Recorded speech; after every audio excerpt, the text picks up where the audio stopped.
From Cyclone Sports Complex in Ames, it's Big 12 Conference Softball. Today, the Iowa State Cyclones take on the Texas Tech Red Raiders. Hi, everybody, and thanks for joining us. I'm John Walters, along with Andrew Schneider. And Andrew, it's a little bit nicer day than what we saw on Friday for the first game in this series. Yesterday was a decent day. Today, more along those lines. Certainly. There is some rain in the forecast, so we'll have to watch out for that throughout the afternoon. But right now, temperatures right around 47. Going to peak up near to 55 degrees as we go out throughout this game. That southerly breeze is going to be a lot more comfortable out there than the one we had at least on Friday, as that one was blowing straight out of the ballpark from the northwest. So it's going to be a warmer breeze, but I don't think the weather's going to be as much a factor today. Well, Iowa State won game one of this series, and let's take a look back, and certainly a concern for the Cyclones going forward. Erica Miller hurt on this play. Yeah, and she was unable to finish that game out. Allie Kappert made a great play over at first to end the game, but she was in yesterday. She went 0 for 4, and Sarah Harlock, another Cyclone, is going to be coming back as well, so they hope to be at full strength today. And you can see she kind of jammed that wrist and thumb area as the runner collided with her at first base. A big relief for Stacey Gemeinhardt-Sessler to get Miller back in the lineup yesterday. But here's that play you're talking about, Andrew. Yeah, Kappert just lost control of the ball there for a second, had to make an excellent dive. She had to kind of scoop it as she dove towards the bag to end that game. There was a runner at third that was coming home there that would have tied the game had she been unable to dive on that one. So the freshman with a big play to win game one, 6-5 for Iowa State. Texas Tech came back to take game two, 6-4. Today, the rubber match. It'll be Iowa State and Texas Tech coming up next on Cyclones.tv.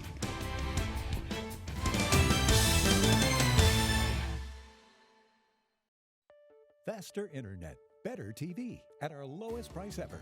Now for a limited time, call Mediacom to get always faster internet with downloads up to 10 times faster than phone line DSL. Plus, boundary-free TV, including all your favorite channels for just $59.95 a month for 1 year. That's 2 services for one incredible value. Or maximize your value with DVR service. 30 meg internet, free on demand and stars for only $20 more. Great savings, no contract required. Call 800-SIMPLIFY. John Walters and Andrew Schneider with you. Let's take a look at the starting lineups for Texas Tech. Batting, it will be Shelby Johnson, the leadoff hitter, followed by Mikey Kenny.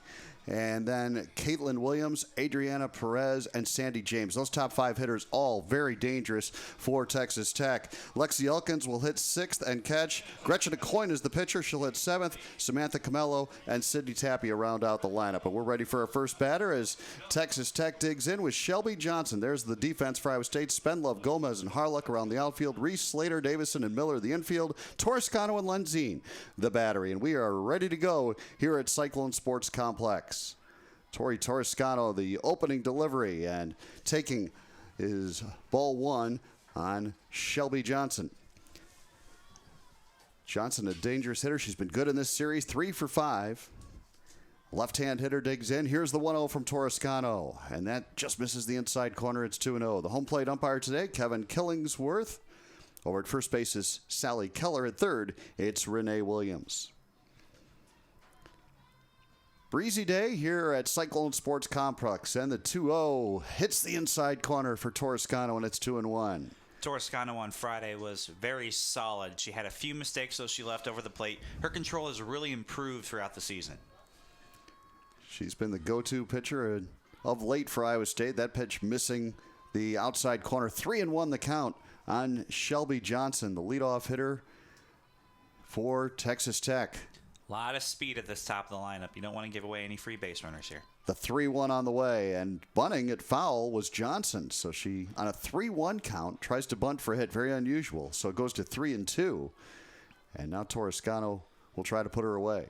And we've seen Texas Tech. We saw them on Friday with a lot of interesting moves. We saw the second baseman on Friday even line up even with the pitcher defensively. So they're not afraid of anything. Ground ball to first. Miller trying to grab it with that tough left thumb of hers. She had that thumb injury, the dislocation in the first game of this series, and it gets tested right away, but she picks it up with the bare hand and gets the out. And a good out to get the game started, 3 unassisted. And it looks like it's going to be very difficult for her to squeeze anything today. She has her hand heavily wrapped. As we said, that thumb was jammed, and it was jammed pretty hard, and it's going to be tough for her out there today. Mikey Kenny, an outstanding player for Texas Tech, digs in. She'll hit second today, normally the leadoff hitter, but she has a .519 on-base percentage. She has been terrific, and she has power, too. 11 home runs on the season.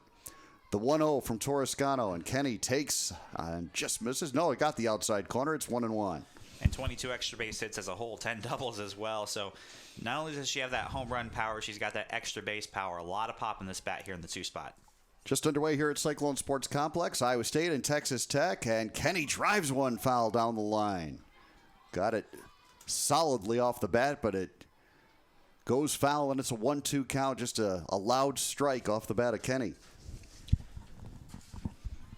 So now 1-2 from Toscano. She's ahead in the count. Got that big first out with the play by Miller at first. Toscano delivers, and just keeping alive there is Mikey Kenny. 355 hitter. Team leader in runs with 45. Team leader in walks with 41. But as we mentioned, decent power as well. So an all-around player, one of the best in the conference. And Kenny takes the 1-2 pitch off the inside corner. It's 2-2. Oh, and she leads the Red Raiders in career home runs as well. So just as you said, one of the most dangerous hitters in the conference. In her senior season, a lot of experience here for Texas Tech. Toscano, the wind and delivery on a 2-2, and it swung on and roped foul as she got it high in the air, pulled it all the way over the bullpen in left field. So way out in front of that one was Kenny, but she got good contact again. It'll be 2-2. And she almost cleared the batting cages back there, and that's quite the distance there. And fortunately for Toscano, she just mistimed that one. 2-2 pitch, misses low. Full count now on Kenny. That's going to take somebody a while to go retrieve that one. That one almost went into the soccer complex. 3-2 will be the count here on Mikey Kenny and Toscano working here in the top of the first. Iowa State and Texas Tech. They split the first 2 games in this series. Toscano delivers. Strike 3, swinging. Good off-speed pitch by Toscano to get the strikeout. And that's really been her go-to lately for Toscano, has been that changeup. And her fastball, when she locates it better, and she has been locating it better as of late, that changeup is really more effective, and it kind of dips right at the end as we saw there, and just an excellent pitch there in a 3-2 count. So 2 outs and the base is empty for Caitlin Williams, another outstanding hitter, left-hander. She takes ball 1 outside. Williams, 379 to lead Texas Tech, I should say, and she is 9 homers and 38 RBIs in the season. So another dangerous hitter here in the 3-hole. The right fielder, Caitlin Williams, swings and misses. So 1-1. That's 4 Texas Tech Red Raiders in the middle of that lineup with at least 7 home runs and at least 35 runs batted in. And when that Top and Kenny and Johnson get on, it's just really a dangerous team to deal with. Toscano doing an excellent job so far of keeping those top 2 table setters off the bases. The 1-1 to Williams, taken, ball 2. That wind is blowing out a little bit to left field. It's kind of a crosswind, and it's about 18 miles an hour, I think we said. Yeah, it's going to hurt those lefties a little bit more than the wind we saw on Friday. Friday, it was just blowing straight out the center, so everything was going to carry better. The 2-1 right back to Toscano. It's going to be a 1-2-3 inning for Tori Toscano to start the ball game. Iowa State coming up. We'll set their lineup momentarily.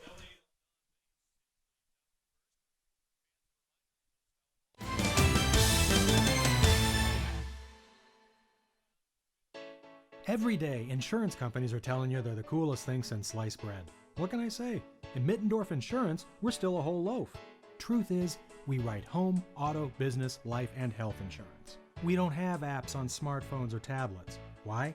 A, it's expensive, and B, no app can advise you on possible coverage gaps.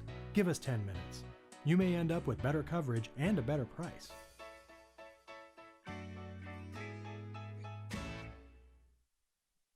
Welcome back to Cyclone Sports Complex. A 1-2-3 inning for Tori Toscano. We're scoreless as we go to the bottom of the first. Let's set that Iowa State hitting lineup for you. It'll be Brittany Gomez at the top, followed by Sarah Harlock, the right fielder. Erica Miller in there playing injured at first base. The number 4 hitter, one of the all-time greats at Iowa State, Tori Toscano. Sarah Davison will hit in the 5-hole. It'll be Lexi Slater, the shortstop, hitting 6th. Maddie Reese is at third base today. She at 7th. Allie Kappert, the designated player, will hit 8th. And Jordan Spendlove in left field is the number 9 hitter. Defensively for Texas Tech, it's Shelby Johnson in left, Micah Kinney in center, and Caitlin Williams in right. And then around the horn in the infield, Tapia, Camelo, Scott, and Sandy James. And the battery, Gretchen Aucoin and Lexi Elkins. Tell us a little bit about Gretchen Aucoin. Aucoin doesn't get a whole lot of time out there. She's a freshman, and she's kind of the third member of this rotation. She's 5-2 in the season, though. Excellent in the chances she's been given. 2.57 ERA, 59 strikeouts, and only 46 innings. So quite the blue chip prospect they've got out there as a freshman in the circle today.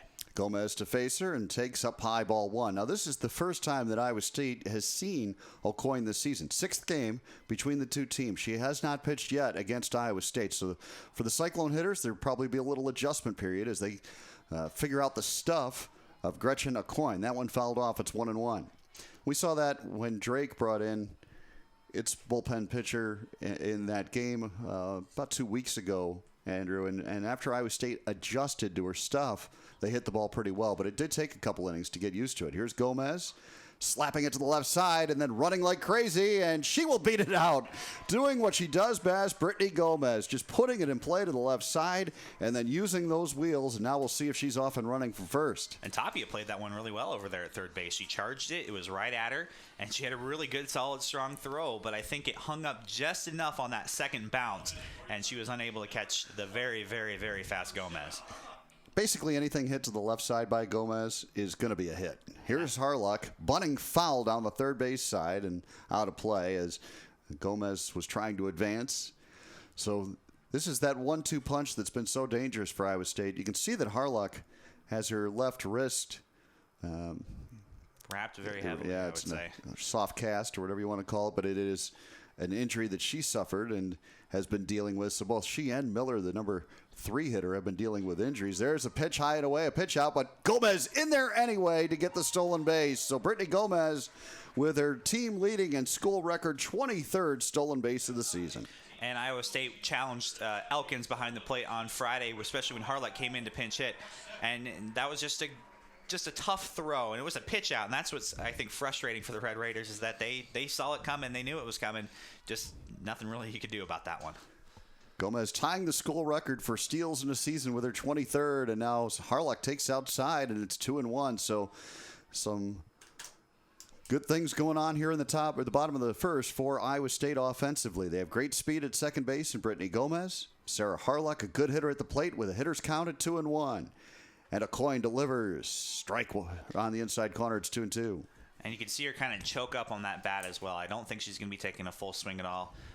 She hurt her wrist against Texas last weekend. This is her first at-bat in this series. She did appear Friday as a pinch runner as well. So she's going to be a little bit tentative, at least, by swinging full there. There's Harlock taking up high. It's a full count now on Sarah Harlock, the Big 12 Player of the Week, April 9th.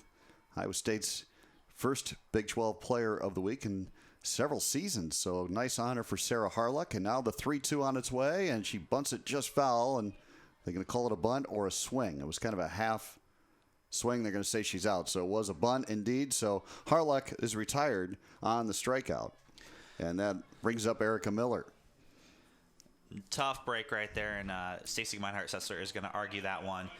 Say she was trying to slap hit it, but the problem was that her hands were, as the umpire is clearly explaining, she's sliding up on the bat when she's going to swing. So I think that the umpire is calling that a bunt. She's not actually taking an actual back and full through swing. So it was one of those tweeners. It was one of those that you could go either way with it. We're taking another look right here, and hard to say, but it does go as a strikeout, and now Miller stands in and takes strike one from Aucoin. So runner at second is Brittany Gomez, one away here in the bottom of the first. Erica Miller also with a soft cast on her left wrist. She's got that thumb injury she's dealing with. And here's the 0-1 on the way from Aucoin, and she grounds it foul on the left side. Now with Harlock, it was her backhand on the bat that is the injured one, but with Miller rather, it's the lead hand, that left hand, so tougher even for her at the plate. Especially timing-wise and gripping-wise, especially if she gets a fastball that's in, that's going to shake the bat a little bit. That's going to be tough to hit. And the 0-2 is off the outside corner, 1-2 the count.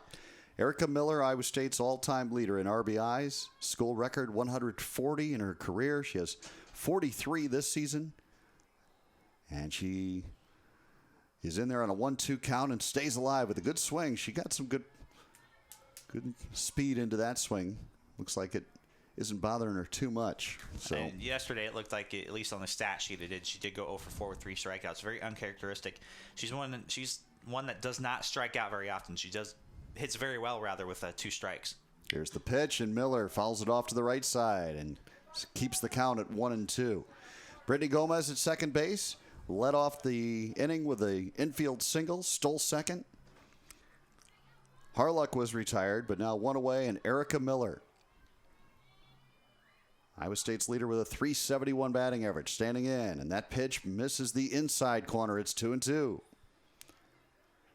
Miller had a home run against Texas Tech in Lubbock earlier this season. 32 career home runs. That's second on the all-time list at Iowa State to her teammate, Tori Torrescano, stands on deck. The changeup misses high. Now it's 3-2 to Erica Miller.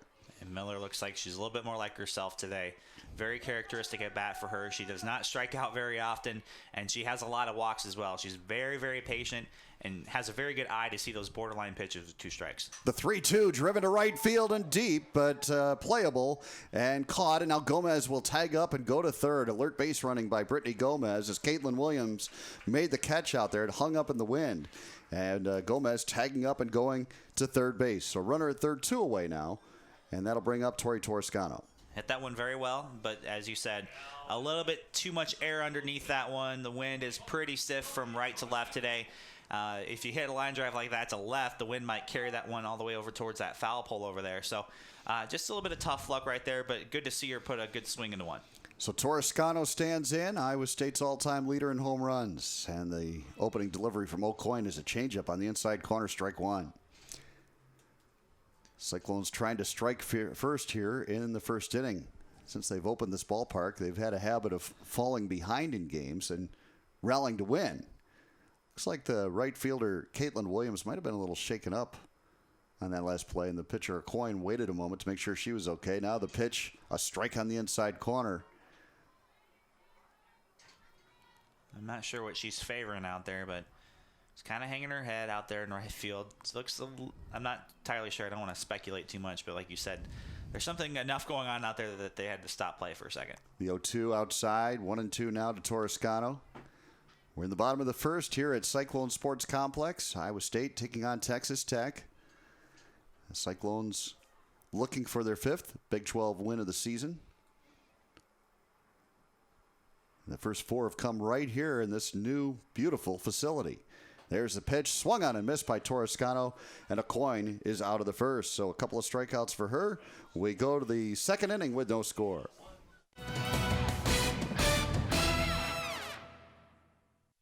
Iowa State fans, this is the time to get on board with Cyclones.tv. Welcome everybody on Cyclones.tv for tuning in. We have a special moment for Ryan and Anna, if I can get it out of my pocket. Well, I mean, our expectations are that Russ as hard as we can. She's going to be a superstar this year. A basketball program needs leaders. Edgem is just that. Will Clyburne's got it stuck on automatic. Anna Prinz, three-pointer is up. It's good! Sorry, I got to give my Cyclones.tv some love here. Sign up today at www.cyclones.tv. Faster internet, better TV at our lowest price ever.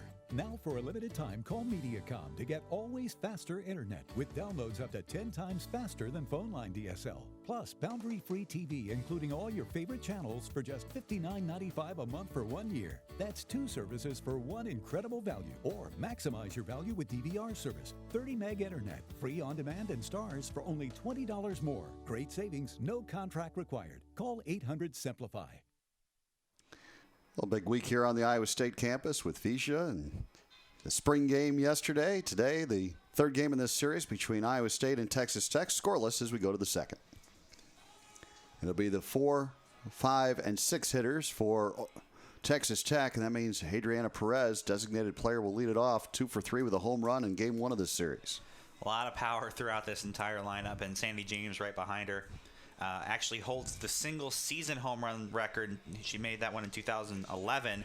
Perez is chasing that record this season. Had that home run on Friday, puts her and moves her up the list a little bit more.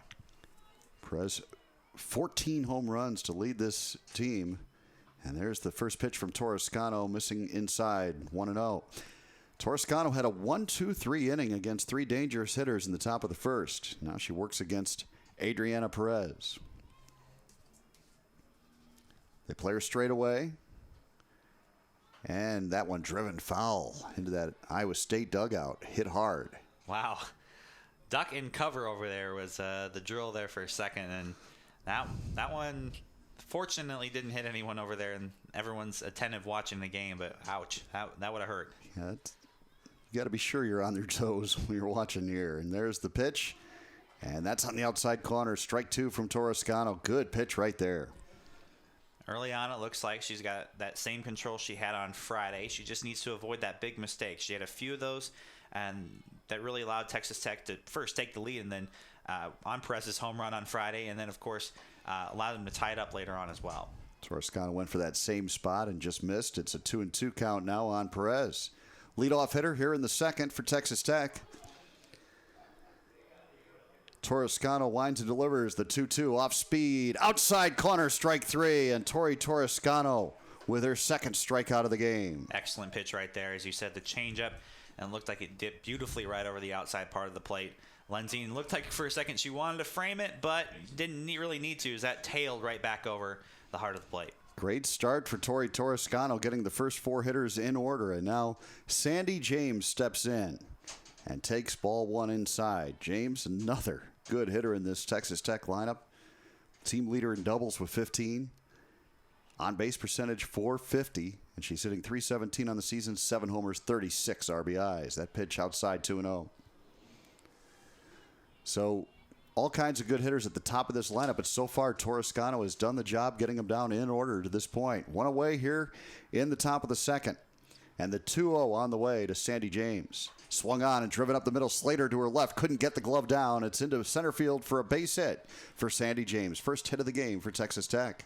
And sharply hit ground ball right up the middle. And Slater doesn't typically get those ones. Those are really tough to get. As that was hit pretty hard. But that infield defense is very solid for Iowa State. And unfortunately, just a little screamer right up the middle. And Texas Tech will get their first base runner. Sandy James 2 for 2 on steals this season, but not a huge threat to run. And digging in now is Lexi Elkins, the catcher. First delivery is just off the inside corner, a 1-0 count here. So Texas Tech looking to score first here in the top of the second. 1 away, and they've got James on at first for Elkins. And the 1-0 delivery, swung on and pushed foul. 1-1 the count. Looked like the hit and run was on. And James is a sneaky base runner over there. That does have 2 steals on the season, but if you look at her from up here, it doesn't look like she'd be the fastest player, but it looked like they put the hit and run on right there, and Elkins was trying to protect there with that pitch. Iowa State won the first game of the series 6-5. Texas Tech came back yesterday and won 6-4. Toscano delivers. The off-speed pitch misses, and it's 2-1. Didn't miss by much. Tori Toscano mixing her pitches well, trying to keep hitters off balance. Now she has a 2-1 count on Lexi Elkins here in the second. James takes a few steps off the base, doesn't go, and it's a strike on the outside corner from Toscano, 2-2. Texas Tech does like to play a little bit of games out there, at least and try and get into the pitcher's head. As we saw the hit and run a couple pitches ago, and just a small lead right there, but they are not afraid to change things up from pitch to pitch. The 2-2 to Elkins, down the ground. Reese is going to go the short way to second, got the out there. So they got the lead runner, Maddie Reese, throwing to Sarah Davison for the out. Eliminates James and puts Elkins on at first. So good play by Maddie Reese over at third. And that's kind of the MO of this Iowa State infield defense, and we touched on it a little bit there, how solid they are. They're also very aggressive. They like to throw out lead runners. They don't like to take the safe out usually, and Reese had plenty of time to get that throw over to second base, and she made a very nice one. 2 away now, and Gretchen Aucoin, the pitcher, stands in and takes outside corner, strike 1. So now you've got Elkins, the catcher, on at first.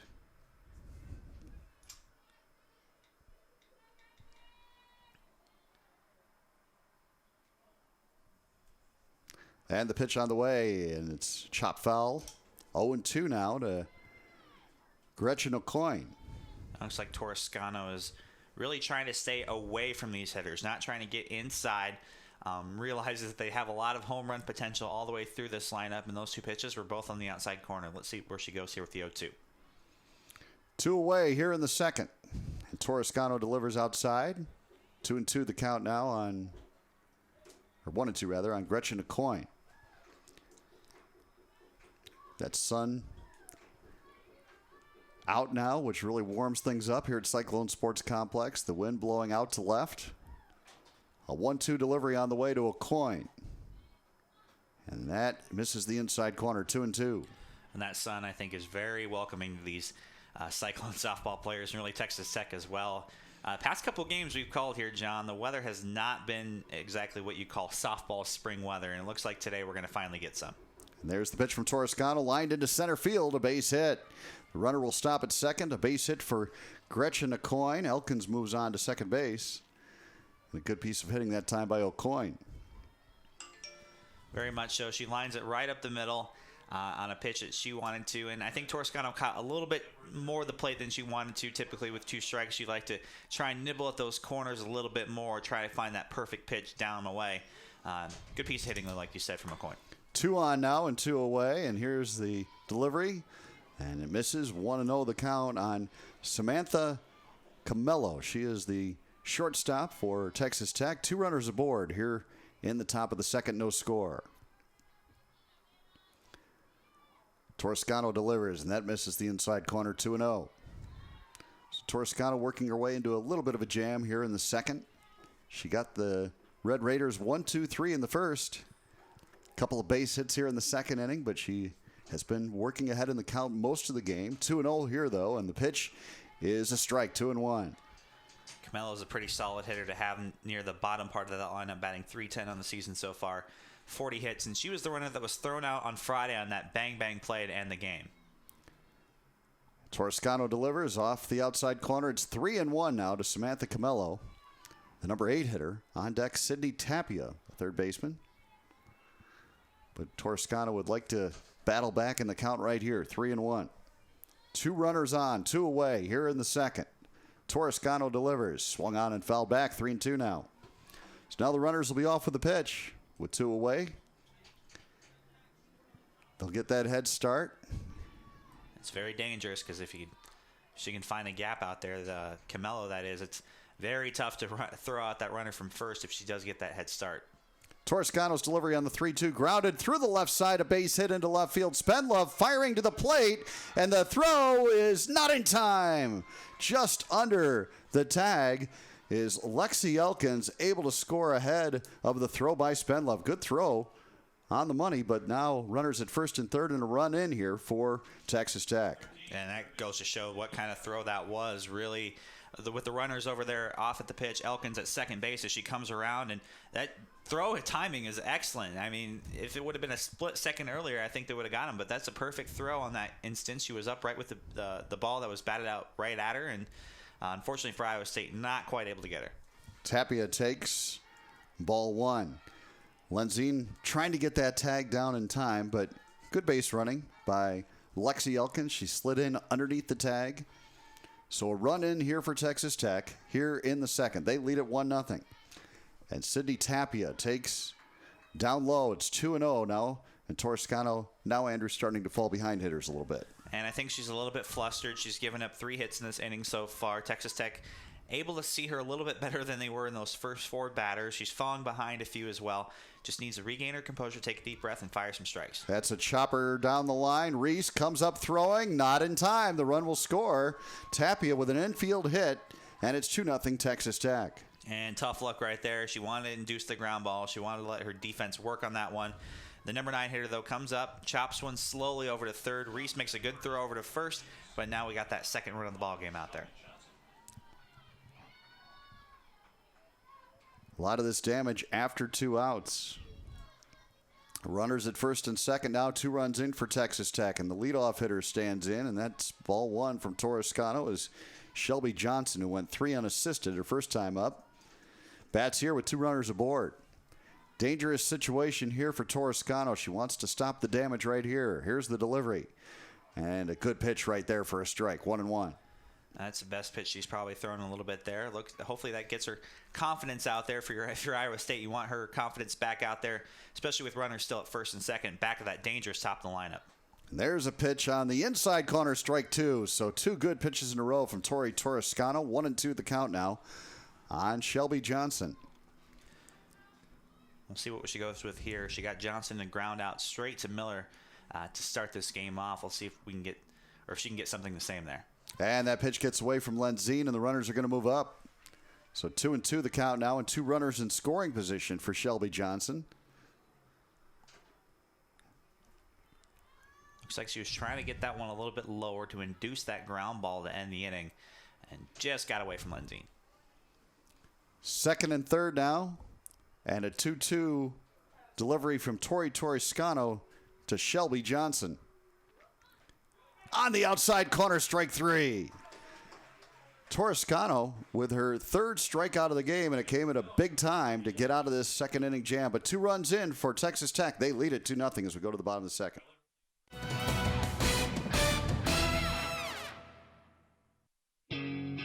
Hi, I'm John Walters. Ames is the home of the Cyclones and so much more.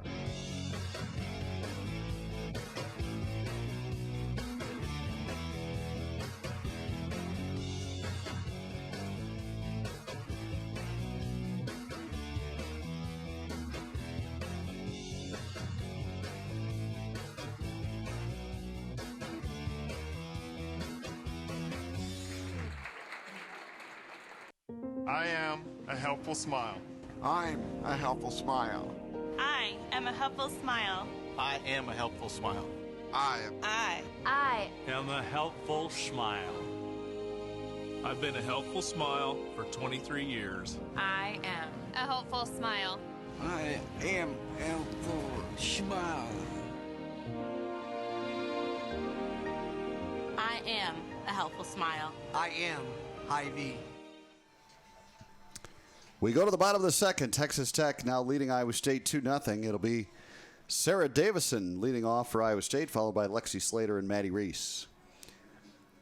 So Gretchen Aucoin, the freshman pitcher for Texas Tech, gets a 2-run lead to work with.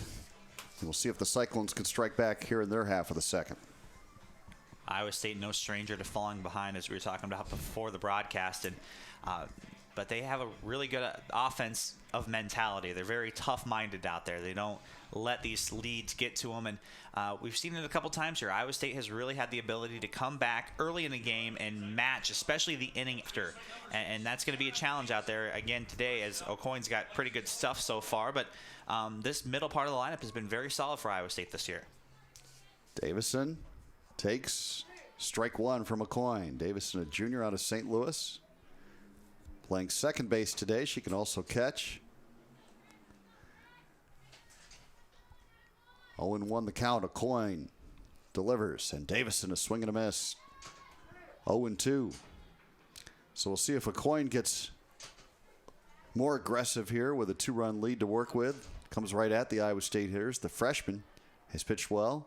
First time through the lineup looking at her for Iowa State. And there's a pitch just off the inside corner. It's 1-2.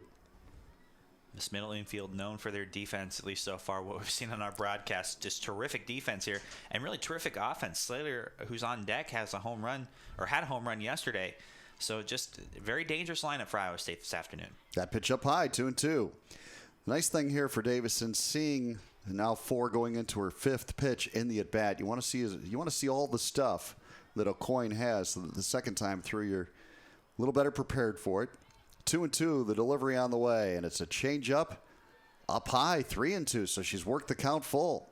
Nice job by Sarah Davison. And we've seen that one, that pitch from Aucoin a couple times. That changeup that I think she's not quite getting the release point on that one. It's been high a couple times, and Iowa State been very patient to hold off on it. The 3-2 swung on and missed, and a strikeout for Aucoin, her 3rd of the game. That was the fastball right there, and Aucoin's got some very good stuff as a freshman. To have the win-loss record that she has and the ERA she has and the number of strikeouts she has, she's a very, very solid pitcher and will be, it looks like, for years to come for Texas Tech. Well, this brings up Lexi Slater, who's had a good series. Sophomore from Pomona, California. Takes a changeup strike, 0-1. Slater, 3 for 6 in the series. Home run and 3 RBIs. She has swung the bat very well and moves up in the lineup today to the 6 hole. And the 0-1 on the way, taken high and away, 1-1. And she really has taken a liking to the Cyclone Sports Complex, as she has 3 of her home runs. Really, all 3 of them have come here at this complex on days like today where the wind's blowing to the left. She's a line drive hitter, and some of those she gets underneath it enough that it'll carry out. The pitch misses, and it's 2-1 now to Slater. So again, Iowa State doing a nice job of working the count against Aucoin and seeing a lot of pitches. Should help down the road in this game. And a 2-1 delivery on the way from Aucoin. And that pitch misses. 3-1 now to Lexi Slater. On deck is Maddie Reese. Coyne isn't missing by much either. It's the same story as Toscano. Kind of nibbling at that corner there. That one fastball kind of was a little bit of a cut action out there as it cut away from Slater just over that outside half. Aucoin delivers the 3-1. Fouled off. Good swing by Slater. 3-2 the count now. Slater was right on top of that one as well. And it looks like Aucoin's got a really, really powerful fastball, and it's got cutting action. We've seen a lot of tailing action where it comes in towards those righties, and it looks like what we've seen so far is it's kind of tailing away from them. Not very usual, at least what we've seen so far. That pitch misses, ball 4, and a walk for Lexi Slater. She's aboard with 1 out here in the second.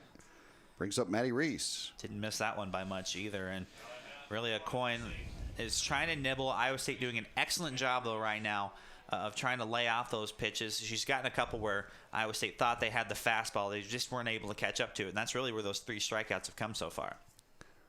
Slater will run some. She's 4 for 5 on the season at stolen bases. And that pitch up high, ball 1. 2-0 Texas Tech leads it here in the bottom of the second. Red Raiders with 2 in the top half of this inning. Iowa State trying to answer back here. 1-0 the count with 1 away. And Reese shortens up as if to bunt. Pitch taken for a strike. It's 1-1. Right now we see a variation of the wheel play. There is no runner at second, so shortstop's kind of covering second base, it looked like, on that last one. Texas Tech likes to wheel and deal a little bit with that infield, and they like to change things up and kind of try and throw off the hitters and throw off Stacey Meinhardt-Sessler. She tries to give her signs to Reese. Aucoin with a good pitch for strike 2. 1-2 the count now on Reese. We'll see if Slater goes. Aucoin delivers, and Reese takes, just missing. 2-2. Very tough to take when you're taking 2 steps up the batter's box to try and do a little bit of that swinging bunt action that we saw Harlock try back in the first, and that was a very, very tough pitch to take. 2-2 now on the way to Reese, and she chops it to the right side. Slater was off with the pitch, so she'll advance to second, and Reese is thrown out. So the equivalent of a bunt there on the at-bat for Maddie Reese moves the runner over.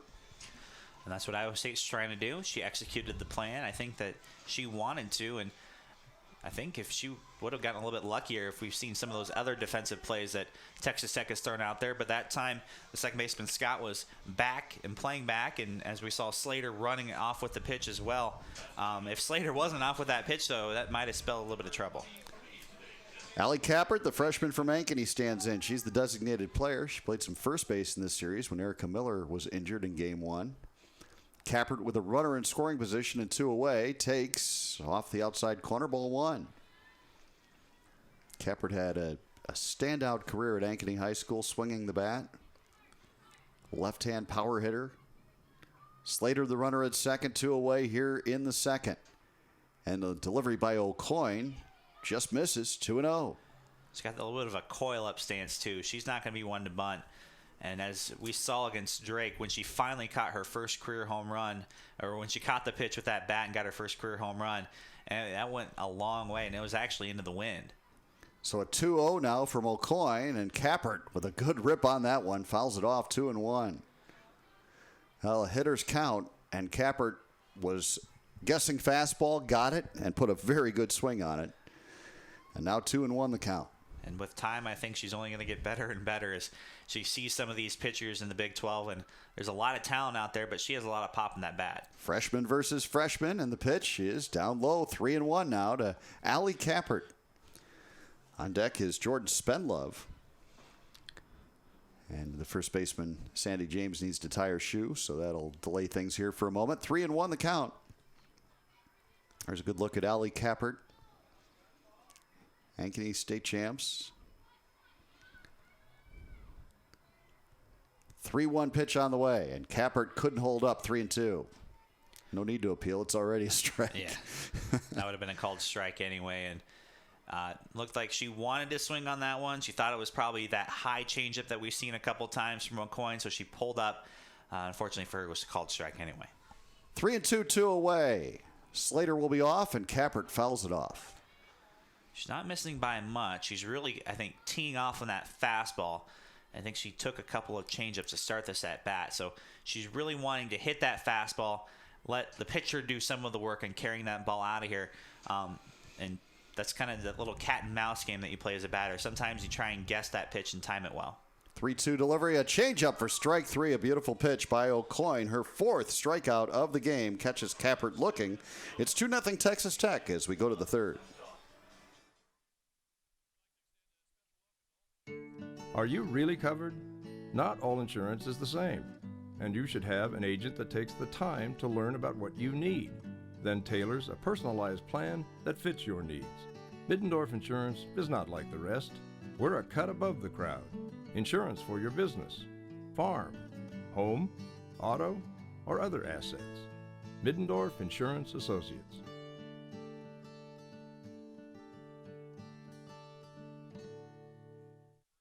Faster internet, better TV at our lowest price ever. Now for a limited time, call Mediacom to get always faster internet with downloads up to 10 times faster than phone line DSL. Plus, boundary-free TV, including all your favorite channels for just $59.95 a month for 1 year. That's 2 services for one incredible value. Or maximize your value with DVR service. 30 meg internet, free on demand and stars for only $20 more. Great savings, no contract required. Call 800-SIMPLIFY. We go to the 3rd inning here at Cyclone Sports Complex. Iowa State trailing Texas Tech 2-0, and it'll be the dangerous 2-3-4 hitters for Texas Tech doing this inning against Tori Torrescano. Torrescano did an excellent job of getting through those 2-3-4 hitters last time. Pair of strikeouts, one to Kenny, one to Perez, and then a ground ball straight up the middle back to Torrescano and Williams. And she hopes to do the same thing here, keeping them in check. It's a very, very tough lineup to get through. Mikey Kenny will be the leadoff hitter for Texas Tech. We talked about her numbers on the season. The team leader in on-base percentage and walks and runs. Normally bats leadoff. She moved down to the 2-hole today, but she will lead off this 3rd inning for Texas Tech. Torrescano delivers. And that's a called strike. 0-1 the count. Good crisp fastball to start things off here for Torrescano. And a little bit of trouble there. She started losing a little bit of her control through the middle part of that inning, but a great pitch to end the last one. Same pitch. This one chopped to Reese. She'll fire across the diamond. And Miller, with that bandaged up left thumb, did a great job digging that one out. Great play by Erica Miller at first base. Wow, very, very tough play there. Reese chopped that one, and it was on the, or not chopped it, but threw it, and it was a short hop to Miller, and Miller did a great job of smothering it for the out. So a dangerous leadoff hitter is retired in Kenny, and now Caitlin Williams stands in and rips one to second, but nice play by Davison. 2 up, 2 down, and Iowa State doing well here in the 3rd. Doesn't matter how you get him. Torrescano will take both of those. Just harmless ground balls to her infielders, and they're not going to carry out of the ballpark if they're hit on the ground. She's doing an excellent job of keeping that ball in the lower half of the strike zone, relying on that very solid infield defense. Adriana Perez, the cleanup hitter, stands in and takes off the outside corner, ball 1. So 2 up, 2 down here in the 3rd for Torrescano. Perez stands in there. She struck out her first time. The 1-0 pitch on the way from Torrescano, swung on and ripped foul. That pitch up in her eyes, and she shows that bat speed, getting through that swing quickly. The old tomahawk swing right there. The swinging the bat up at her shoulders now. She's going to talk to the head coach, and that's a tough one to hit, even for anybody to hit. If that was a changeup, let alone a fastball that was up, as you said, near her shoulders. But she put a very, very good swing on that one. Great bat swing, as you said, or bat speed, rather, as you said. Shannon Hayes, the 4th-year coach here at Texas Tech. Now a 1-1 from Toscano to Adrienne Perez. And that's taken away. It's a 2-1 count. Toscano not missing by much, and she's got a little bit of that cutting action as well on her fastball this afternoon. That one looked like it was over the outside part, just cut at the last second before it reached the plate. Toscano delivers, and Perez launches one into left. Spendlove backpedals and makes the catch, and it's a 1-2-3 inning for Tori Toscano. Great job. We go to the bottom of the third. Texas Tech leading 2-0.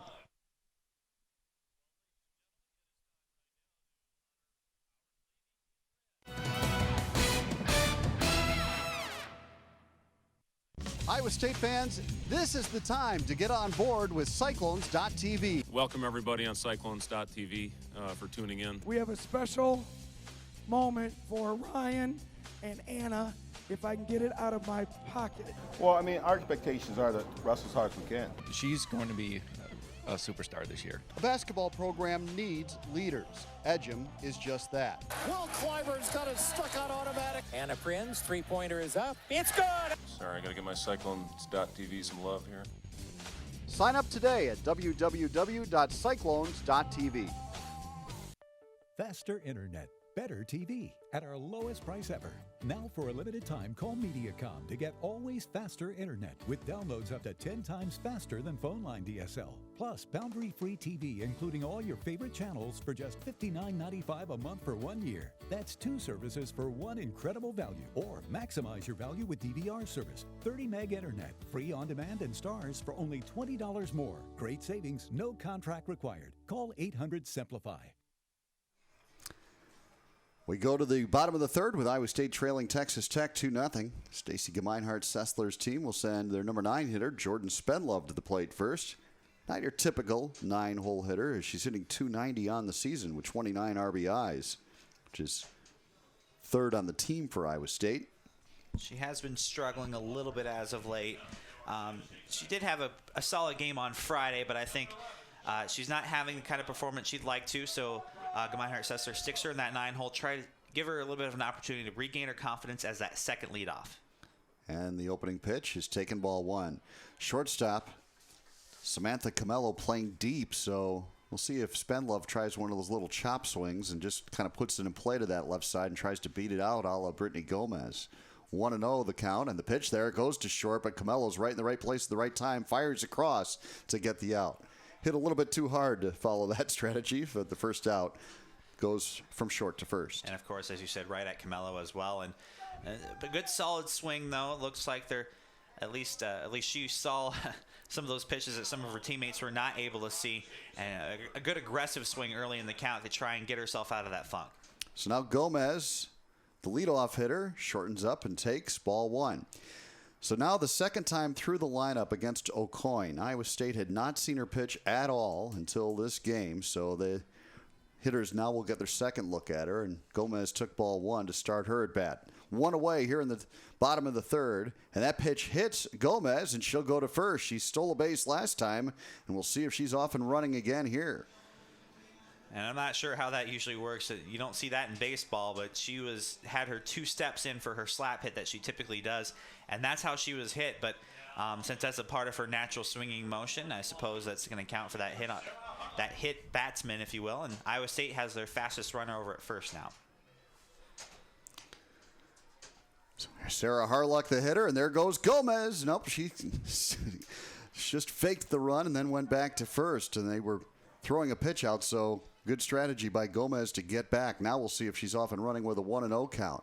She's looking for a school record, 24th stolen base. And there she goes. The throw down there is not in time. And Brittany Gomez with her second stolen base of the game and a new school record for Gomez with her 24th steal of the season. Yeah, and that was an excellent slide. He slid under the tag. The throw beat her to the bag.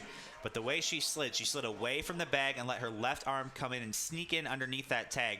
The umpire wanted to call out, but she beat it. And now Harlock with a 2-0 count. And Aucoin delivers, chop foul, 2-1. So Gomez in scoring position for the second time in this game. And the first time through the lineup, the Cyclones went down 1-2-3 behind her and couldn't get that run in. We'll see if they're a little more effective here with 1 out. in the third. They trail at 2-0. Harluck shortens up, takes inside, 1-1, or rather 3-1 the count now on Sarah Harluck. She'll be happy to take a walk here, especially after the way that last at bat ended for on a full count. Struck out because she was called out for bunting because she's had to choke up on that bat a little bit. She can't take a full swing, it seems like. Good pitch by O'Coin, and now the count's full with 1 away.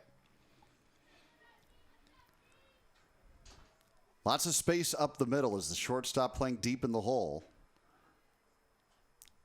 3-2 pitch on the way to Harluck, and she swings and misses, strike 3. Didn't get a good swing on that one at all, and it'll bring up Erica Miller with 2 away.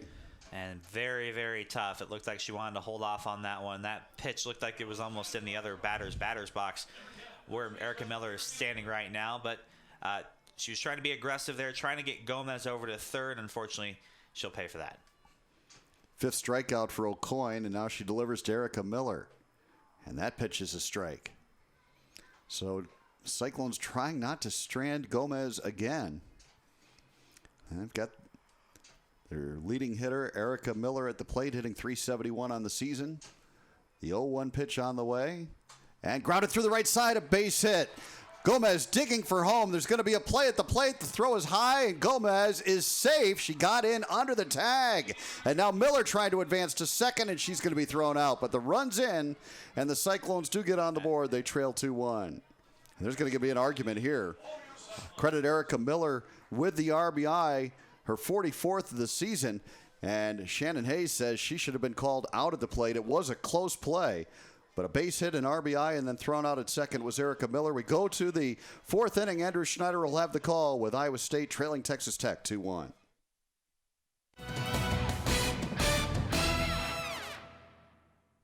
More often than not, the best solutions are the simple ones. When it comes to corn refuge, simple is better. Simple is here. DuPont Pioneer revolutionized simple with the broadest lineup of refuge management products. Better choices. Make it simple. Refuge Simplified by DuPont Pioneer. I am a helpful smile. I am a helpful smile. I am. A helpful smile. I am a helpful smile. I am a helpful smile. I've been a helpful smile for 6 years. 15 years. 25 years. I've been a helpful smile for 39 years.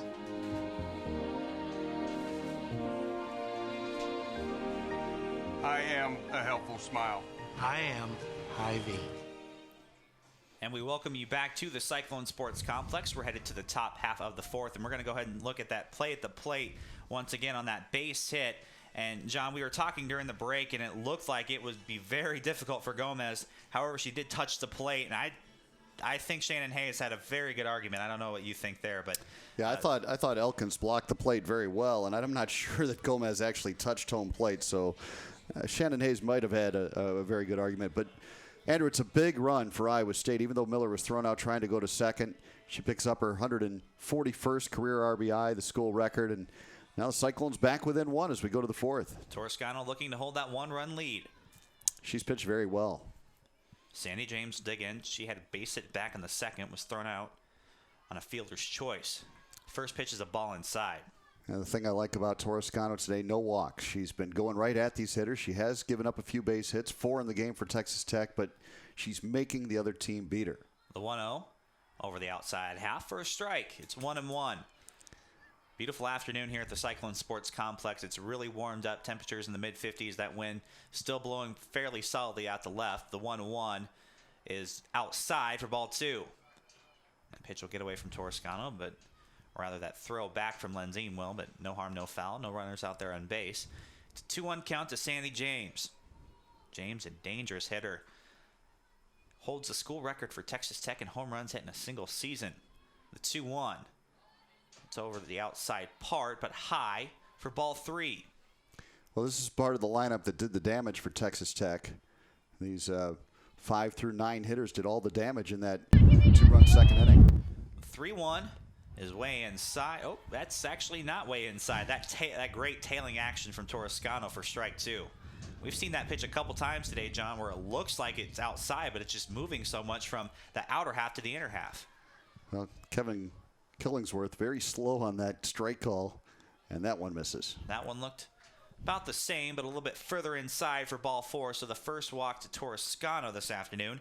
Lexi Elkins will step in. She grounded in fielder's choice, but scored back in the second. Scored the first run for Texas Tech this afternoon. We're going to see a courtesy runner over at first. We'll get the name and number here in just a second. So they will run for James. And that's Marissa Milazzo running. So put Milazzo in over at first. She pinch ran in the first game as well. Well, you don't want to put that leadoff hitter on, and now you've got hitters that have done some damage in this game coming up. Elkins, the catcher, 0 for 1 this afternoon. She'll take the first from Toscano. That's a bunt back to Toscano. Toscano's going to throw to second to Davison, or rather Slater, and she's out at second base. Very aggressive defense by Iowa State for the first out of the inning. Yeah, absolutely. You know, I thought Toscano would go to first, but, you know, the runner, Milazzo, had a decent break, and she goes over hobbling to the dugout. She might have pulled a hamstring or something because she just really let up toward the end of that play. That slide was not great, and she was thrown out. Well, the first pitch is driven out to deep left center field. Gomez and Spenlove are going to give chase, but that one is out of here. A home run for the pitcher, Gretchen Aucoin, and Texas Tech will take a 4-1 lead. Aucoin opposite field. That's the way you want to hit it with this wind. And, yeah, Elkins will score ahead of her, and a 2-run shot for Gretchen Aucoin, the pitcher, helping her own cause here in this one, and that's her first home run as a Red Raider. And first pitch swinging as well. She wanted to see that outside pitch looked like from Toscano. Samantha Camelo will step in. She singled back in the second. Shortstop. Now a 4-1 lead for Texas Tech. Well, Aucoin, a pitcher herself, and she understands that Toscano's been getting ahead of hitters. And so she went right after that first pitch and drove it to left center, and Spenlove ran out of room. Speaking of getting ahead of hitters, strike 1 to Camelo. 1 down here in the top half of the 4th. Toscano quickly up to the second. That one's outside for ball 1. Well, and if you're Toscano, you don't want to lose that aggressiveness. Even though she did give up the 2-run homer there, getting ahead in the count, especially against these 8-9 hitters, so important with 1 away here in the 4th. The 1-1 from Toscano bounces at the plate for ball 2. 2-1 the count to Samantha Camelo, the number 8 hitter. Texas Tech with that 4-1 lead. 1 out here in the top half of the 4th. Toscano with a 2-1 count. She'll get her sign from Lenzine and deliver. That one's low as well for ball 3. Camelo had an RBI single in the second. Hitting 310 on the season. So dangerous hitter in that 8-hole for Texas Tech. Sydney Tapia on deck. 3-1 is inside for ball 4. So the second walk of the inning, charged to Toscano, and Tapia will step in. Well, we opened the inning talking about Toscano not walking anybody, and the first walk already came back to haunt her with that 2-run homer, and now another runner aboard with 1 away here in the 4th, and she's got to be aggressive going after Tapia here. See if they can get a double play ball. That's what Toscano will try and do in this at bat. Camelo will big lead over at first, but ball 1 inside. Camelo's got a little bit of speed over there at first base. Have to keep a watchful eye on her. The 1-0 from Toscano. Camelo running. Swung on and chopped over to third. Reese. Foul ball. Had a problem with that, but as you said, foul ball, fortunately for Iowa State. That one had tough hop. Yeah, Camelo's 7 for 7 on steals this season, and she was running there, and I'm going to guess that she'll be going again here with a 1-1 count and 1 away. They want to, you talked about the aggressiveness of Texas Tech coach Shannon Hayes. He wants his runners moving on those base paths. And the 1-1. Everyone will dig back in. Lenzine will give her sign. Toscano will fire. That's over the outside half for a strike. 1-2 the count. Camelo getting a good lead over there at first base. Lenzine up with that one quickly, though. And Miller was coming in, anticipating the bunt, so nowhere for Lenzine to throw it, or she might have snapped one down to first. The 1-2 is high and outside for ball 2. Well, Toscano's been trying to nibble on that outside edge with that pitch right there, and she's gotten that call a couple times, but just missed there. Would have been a big strikeout. The 2-2, Toscano back in, getting her sign from Lenzine. She'll fire. That one swung on and fouled the left side by the Cyclone dugout. Remains 2-2. Iowa State down now 4-1 after Gretchen O'Coin hit a 2-run home run the opposite field at left center near the scoreboard. Took full advantage of that wind blowing that direction. 2-2 from Toscano. Swung on and popped straight up. Slater will call for it, though, in the infield. It's drifting, and she'll have it for out number 2. Good job by Toscano going right at her. Getting that big second out before you get to the top of the lineup. And steps in Shelby Johnson. She's 0 for 2, struck out looking to end the second. Third time up, though. Yeah, the top of the lineup where you expected the damage to be done. No hits yet in this game. The 1, 2, 3, 4 hitters have yet to get a hit for for Texas Tech, I should say. Most of that damage being done by the bottom half. That first pitch was low for ball 1. Reese playing a little bit in over at third. Slater playing a little bit more up the middle. It's short. 2-0 now after an outside fastball. Yeah, these 1 through 4 hitters 0 for 8 for Texas Tech. Infield playing a little bit in. Johnson yet to hit a home run this season. The speedster. We'll get the 2-0 here from Toscano.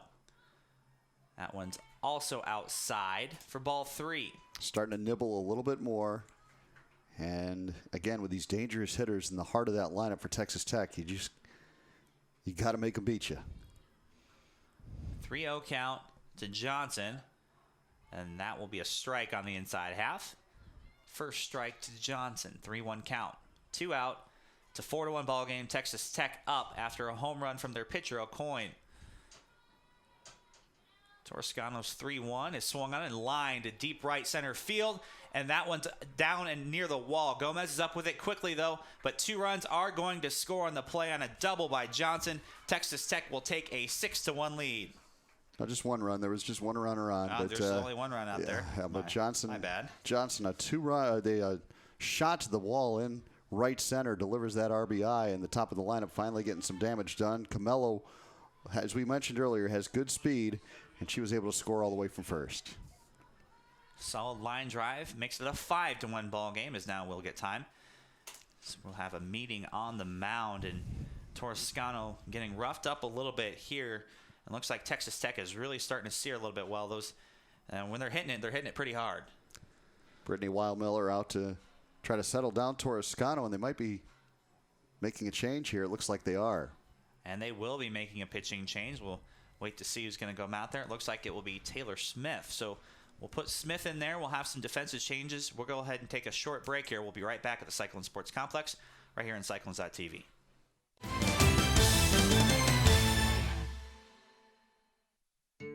Are you really covered?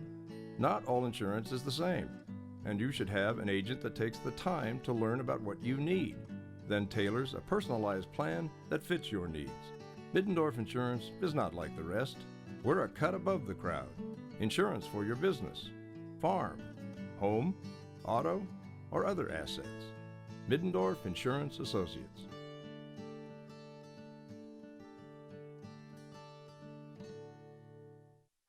Faster internet, better TV at our lowest price ever.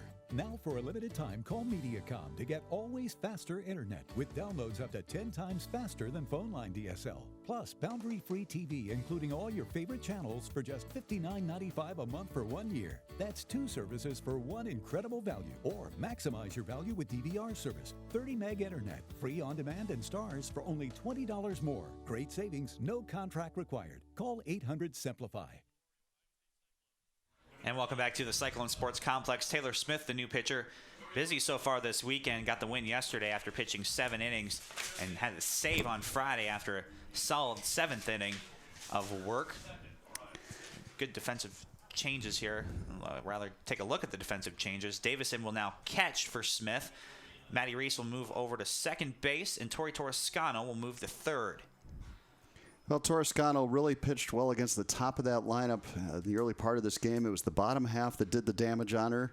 Taylor Smith, as you mentioned, Andrew, really pitching well in this series.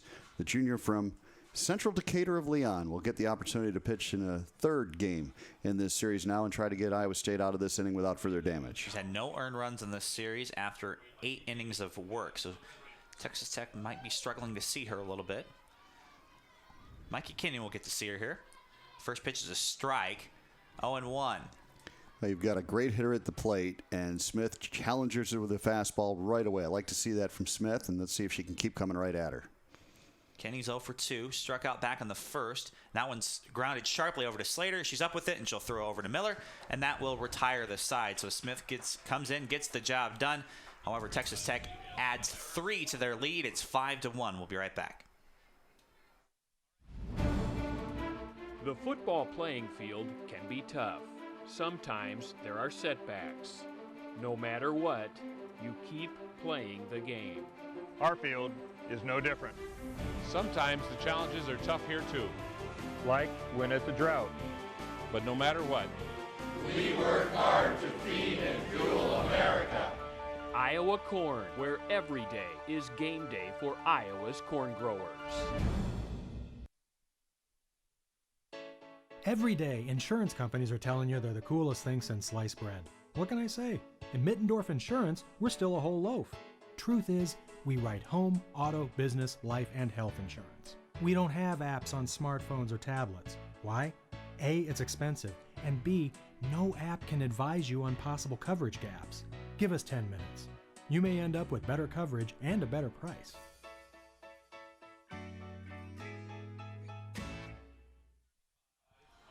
Tori Toscano, Sarah Davison, and Lexi Slater hoping to get a couple runs back. It's a 5-1 ball game as we head to the bottom half of the fourth. Texas Tech with the lead. Toscano pulled in that last part of the inning after getting roughed up a bit with a double and a home run. Double from Shelby Johnson drove in Camelo, and a 2-run home run from the pitcher, Gretchen Aucoin. And you want to get some of those runs back here in the bottom of the fourth inning. You don't want to dig too deep a hole and then have to do all your damage at the end. You're going to kind of chip away here with at least a run here in the fourth. Toscano will look to do so right here. Had a pair of runs batted in yesterday. Coins first to her. Swung on and driven to deep left field. Looks like it's at the wall for, looks like extra bases for Toscano, and she'll slide in there at second base. A leadoff double for Iowa State will get things going here in the bottom half of the fourth. Well, that gives you a great idea of the power of Tori Toscano, because she didn't take a full swing at that pitch. She just kind of half swung. Watch this again as she doesn't really rip at it. She just kind of puts the bat on it and still gets it to the wall in left field for a leadoff double, and great start to the inning for the Cyclones. Johnson, I don't think, expected it to be hit that hard as she kind of drifted back on that one. Runner in scoring position here in the bottom of the fourth for Iowa State for Sarah Davison. The first to her is outside for ball one. Well, we talked about the second time through the lineup against Aucoin. Now, Toscano struck out the first time. Got a good swing on that one to get on base, and now we'll see what Davison can do. She struck out her first time against Aucoin. The 1-0 is over the outside half for a strike. All these counts have been pretty deep too, John. It looks like Iowa State been very patient, just getting struck out on really 3-2, 2-2 kind of counts. So they've seen a lot of pitches so far. The 1-1 is on the outside half, but low for ball two. 2-1 the count to Davison. Toscano, the runner, out at second. Iowa State looking to chip away at this 4-run Texas Tech lead. 2-1 to Davison, is swung on and fouled straight back. It's a 2-2 count. Davison, as John said, struck out back in the second to start things out there. Lexi Slater on deck. She walked.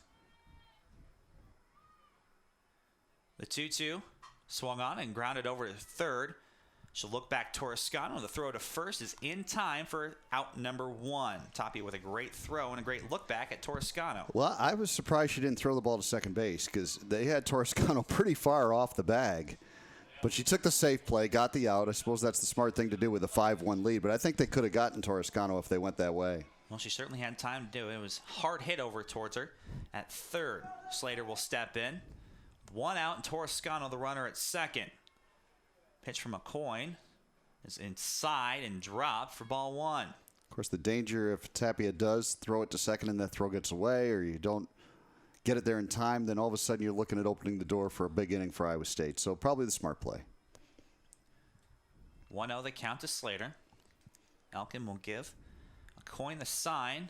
McCoy will fire right down the middle for strike one. I'll tell you what, Lexi Slater has been swinging the bat very, very well. And especially, as you mentioned, here at Cyclone Sports Complex. So with a 1-1 count, if she gets a fastball here, let's see if she can drive one somewhere. Iowa State will be very happy with that one. The 1-1. It bounces, and it gets away from the catcher, Elkin, and Toscano will just mosey on over to third. Really had to kind of jog over there as that one got far enough away from Elkin. So now a runner at third with one out. A fly ball or a ground ball out of the infield or deep in the infield will likely score Toscano. Yeah, that's a big wild pitch. As you just mentioned, opens up the door for 2 scoring opportunities on an out if Slater can get the ball in play here. Well, it's 2-1 to Slater. She'll look to drive one here. Swung on and fouled straight back over the right side of the bleachers. She's right on that one, though. It's a 2-2 count. Toscano now at third, so a runner scoring position with only one down.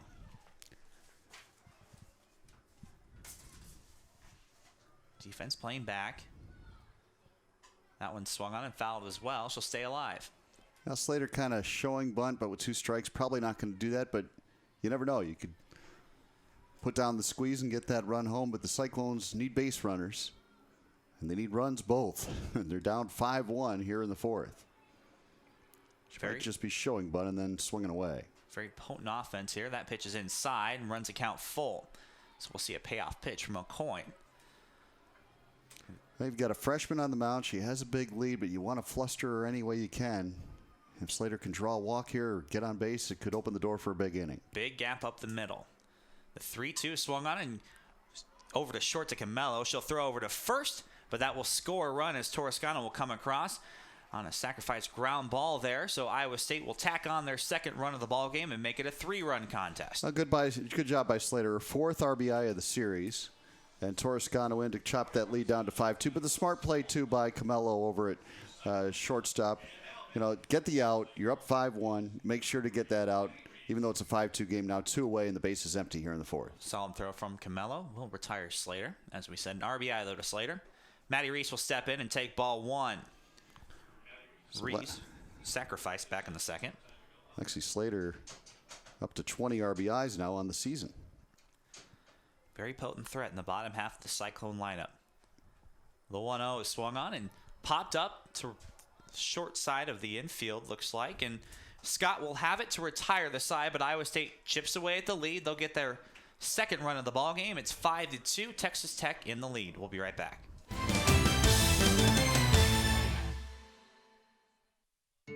Are you really covered? Not all insurance is the same. And you should have an agent that takes the time to learn about what you need, then tailors a personalized plan that fits your needs. Middendorf Insurance is not like the rest. We're a cut above the crowd. Insurance for your business, farm, home, auto, or other assets. Middendorf Insurance Associates.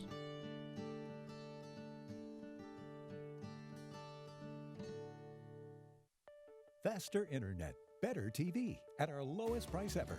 Now for a limited time, call Mediacom to get always faster internet with downloads up to 10 times faster than phone line DSL. Plus, boundary-free TV, including all your favorite channels for just $59.95 a month for 1 year. That's 2 services for one incredible value. Or maximize your value with DVR service. 30 meg internet, free on demand and stars for only $20 more. Great savings, no contract required. Call 800-SIMPLIFY. 5-2, Texas Tech leads it as we go to the top of the 5th. And Taylor Smith, who came in and got the final out there in the 4th inning, will work her first full inning for Iowa State. Update on women's golf tournament from the Harvester. In the team lead right now is Baylor at 35 over par for the tournament. Second place is Oklahoma State. They're 4 shots back of Baylor. And then Iowa State is in third, and they are 7 shots off the lead. Then a big gap down to Oklahoma. They're 14 strokes behind Iowa State. So Iowa State's solidly in third, but looking to move up in this third and final round of the Big 12 golf tournament here in Iowa. Leading off for Oklahoma State is Caitlin Williams, and she rips that foul. 0-1 the count. Taylor Smith jumping out in front here in the 5th. Texas Tech got 2 in the 2nd, 3 more last inning in the 4th. Iowa State chopped away there with 1 run in the bottom half to make it a 5-2 game. That's where we stand as we go to the 5th. And a swing and a miss by Caitlin Williams. Taylor Smith with a good fastball.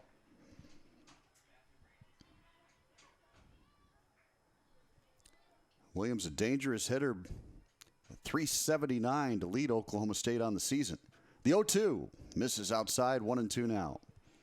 But Williams 0 for 2 today. She grounded out to the pitcher her first at bat, grounded out to second. Last time up, so a 1-2 count, and Taylor Smith from Leon, Iowa, delivers the 1-2.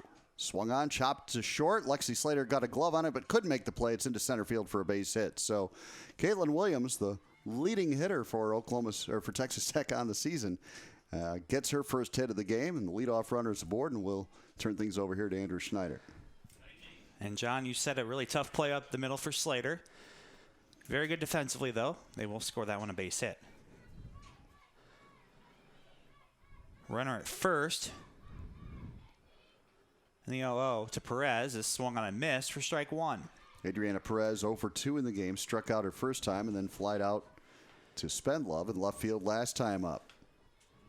Dangerous hitter, though, Adriana Perez, the school leader here with 14 home runs, 48 RBIs on the season. Smith's 0-1 delivery is over the outside for ball 1. Perez, dangerous, but held in check today. She's 0 for 2. It's a 5-2 ball game. Runner at first. That's Caitlin Williams. The delivery is driven to deep left center field. Gomez is going to give chase, but that's going to be at the base of the wall. Williams is going to hold up at third base on the double from the designated player, Adriana Perez. Well hit ball, but a great job by Brittany Gomez of tracking it down quickly and getting it back in. I thought Slater almost had a play there on the hitter, Perez. If she could have gone to second and Reese, they might have been able to get her at second, but she was more concerned with making sure that run didn't score. But 2 runners aboard. Dangerous situation here, and we're going to have a courtesy runner, I believe, for Perez. And it will be Brooks Scott. Yep, Brooks Scott, the second baseman. Brooks Scott, the freshman's out there. So a little bit more speed in for Perez.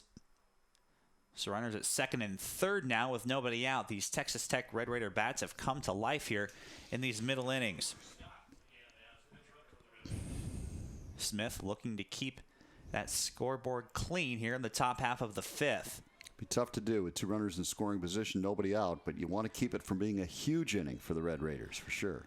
Sandy James has reached twice. That one's, she'll reach for a third time on a line drive right up the middle for a base hit. One run's going to score. Oh, they're going to almost catch Smith off, but looks like a little bit of trouble. Reese is going to have to look back home to make sure that nobody scores, so she's unable to get an out. A pair of pickles there for Texas Tech, and they'll survive with just, well, really nobody out there.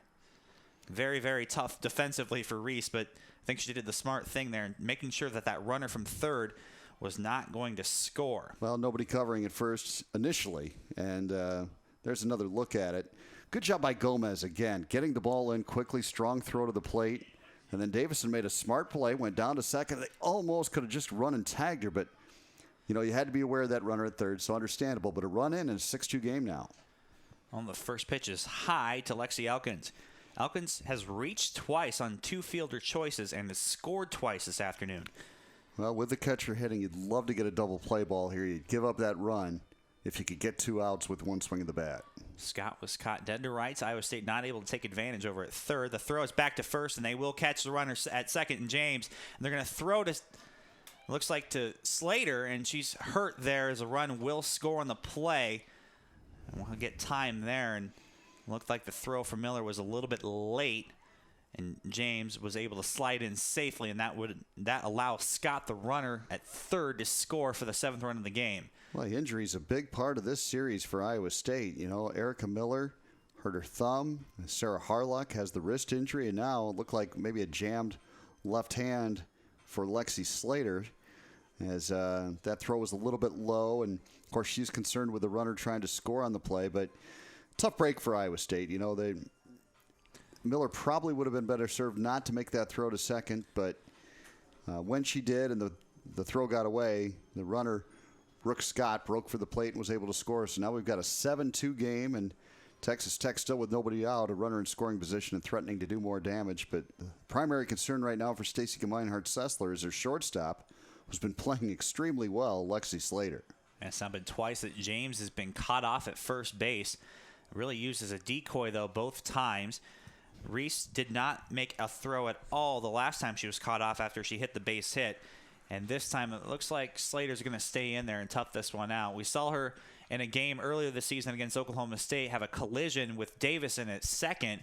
And the next two at-bats, she ended up hitting 2 home runs. So hopefully that will get her fired up a little bit over at shortstop. It's a 1-1 count to Lexi Elkins. There's a runner at second. That's James after she steals that base and allows a 7th run to come across for the Red Raiders. That one's line foul over the right side for strike 2. 9 hits so far this afternoon for Texas Tech. Iowa State with 3. This is a better Texas Tech team than the record indicates in the Big 12 conference. Overall, they're 28-21. But in the Big 12, 2-9. Smith's 1-2 is swung on and grounded right on up the middle. Goes underneath Slater's glove, though, for a base hit. James, the runner at second, is going to hold up at third. So runners at the corners with nobody out. Well, they're being very aggressive, swinging the bats against Taylor Smith. She is challenging hitters, but they're putting them in play and getting them through those holes. And now Toscano in to talk to Taylor Smith a little bit and try to settle her down. 2 runners aboard, still nobody out, and a 7-2 lead. And now we'll see a visit to the mound here as the Cyclone infield will come in and try to set their defense with runners at first and third. Emily Cooper is going to come in and pinch run over at first. O'Coin is going to be the batter, though. She hit a home run in her last at bat. She's 2 for 2 on the afternoon. Just put Emily Cooper over at first. Some added speed in there as she'll run for Lexi Elkins, the catcher. Coyne had a big home run to deep left center field. Her last at bat, she'll take her first from Smith. That one swung on and missed for strike 1. Well, she swung at the first pitch last time and hit that home run, so aggressive up there, swinging the bat again, the freshman. Texas Tech's offense has come to life today. Top of the 5th, they've got 7 runs. Iowa State has 2. It's a 7-2 ball game. That one swung on and driven into right center field for a base hit.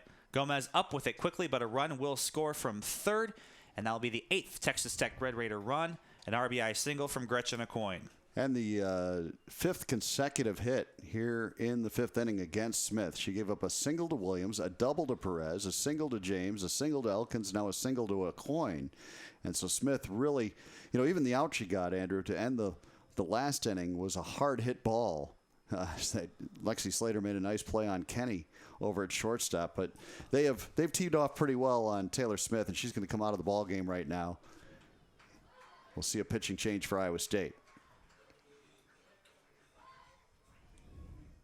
Tough afternoon for Iowa State pitchers right now, as we'll Madison go ahead and Jones. keep it here. Madison Jones will come in. She played right field yesterday, or rather on Friday's contest, and I believe she played it yesterday as well for the injured Sarah Harlock. So put Madison Jones in on the mound. An 8-2 ball game. Runners at first and second. Elkins, or rather it's Cooper that's in for Elkins, and O'Coin, the pitcher, over at first. She'll run for herself. Oh, there's the numbers on Madison Jones, and she has struggled this season.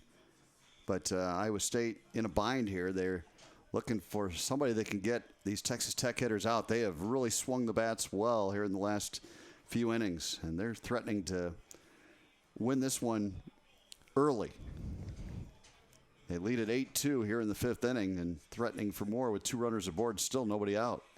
Riley Fisher is also warming up over there in the Cyclone bullpen. So all hands on deck this afternoon as Iowa State tries to take another series here at the brand new Cyclone Sports Complex. They have a little bit of work to do. It's 8-2. There's nobody out with runners at first and second in the top half of the 5th. Madison Jones, a sophomore from San Diego. Camelo will come up. She walked and scored also Yeah, she just walked and scored, drove a run in back in the second. So she's 1 for 1 with a walk. Tapia on deck, 1 for 2. John, this bottom half of the lineup really doing a lot of work this afternoon. And they kind of got the scoring started for Texas Tech back in the second with a pair of RBI singles. And they've been hitting it hard all day. O'Coin had a home run and a single as well, and she scored. So the bottom 4 hitters are doing an excellent job for Texas Tech. Jones will deliver her first. That's outside for ball 1. You know you were playing with fire. I mean, you were effectively getting out the top 4 hitters that you're still concerned with for Texas Tech. But when the bottom's doing damage, sooner or later that top half's going to start hitting. And now it's all coming together for the Red Raiders. Second pitch is way high for ball 2. So 2-0. Iowa State with the wheel play on defensively. Reese and Slater running to the corner bases. Toscano and Miller are charging. Expecting a bunt here from Camelo.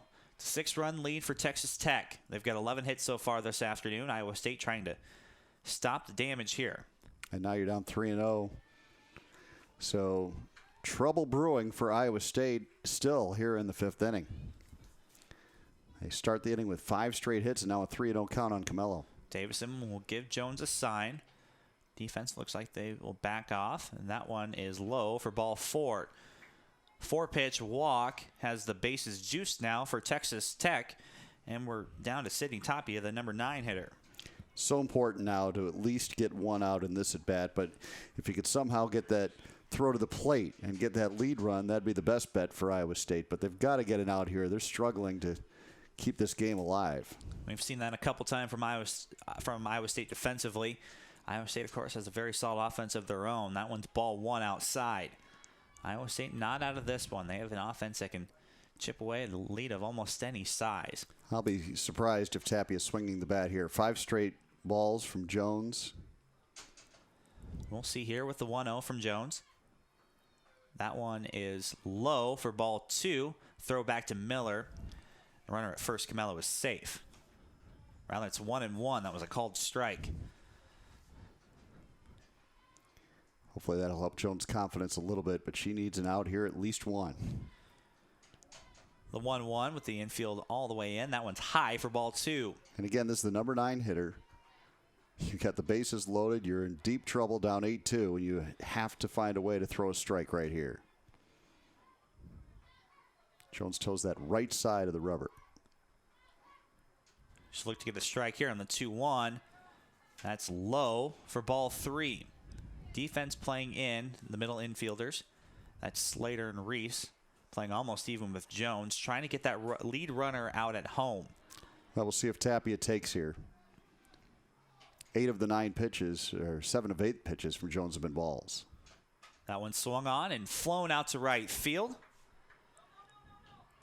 And it looks like there'll be an out, and they'll throw back home, and no one is going to score as Harlock was up with that one quickly, makes a solid throw back to Jones, who was covering home plate, and Iowa State will get an out, and they won't have to trade a run for it, John. Yeah, that's a big out.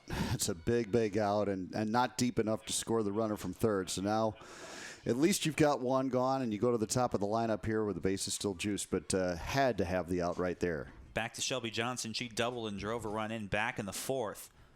She's back up here in the top of the 5th. First pitch from Jones is a strike on the outside half for strike 1. Good pitch by Madison Jones.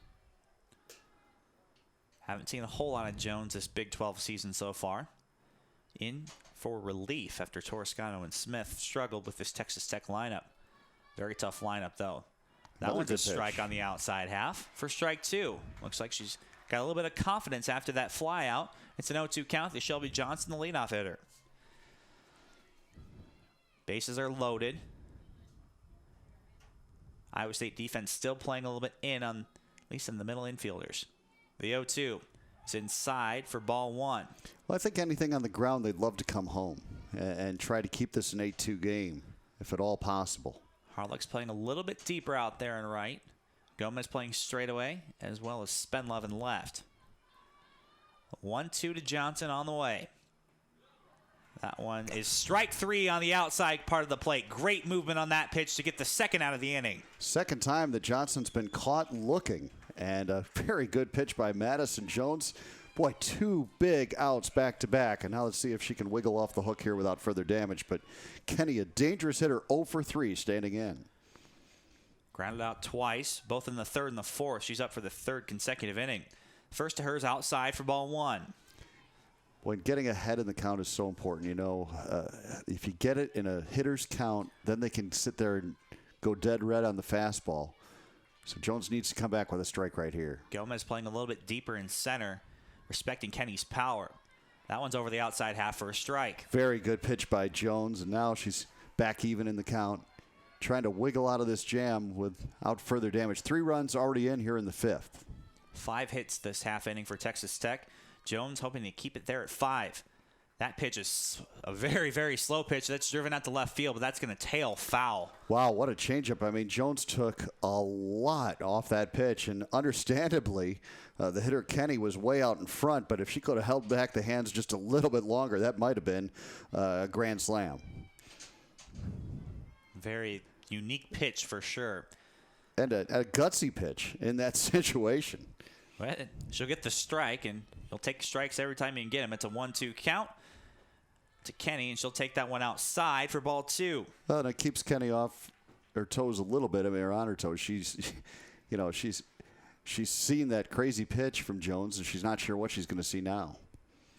Jones going to throw everything what the kitchen sink looks like here. 2-2, bases loaded. That pitch again, that one swung on though. Kenny was able to hold up on it for a base hit. 1 run is coming in, and a second will score, and it's now a 10-2 ball game, and she was able to see that off-speed pitch and line it over to left. Well, went to the bucket maybe one too many times there with that really slow changeup. I mean, so slow that if the hitter is kind of holding up, they have the chance to reset their hands. Watch the hitter and see if she's kind of able to just reset her hands and then go ahead and get the swing. Jones takes a ton off and then, just staying back. And now it's a very hittable pitch once you get a beat on it. Cooper and O'Coin will come in to score as that one's right back to Jones on the first pitch swinging from Williams, and that will retire the side, but not before Texas Tech scores 5 runs. Iowa State's offense with a lot of work to do here in the bottom half of the 5th. We'll have that for you coming up next.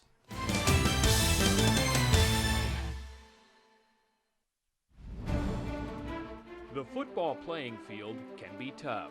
Sometimes there are setbacks. No matter what, you keep playing the game.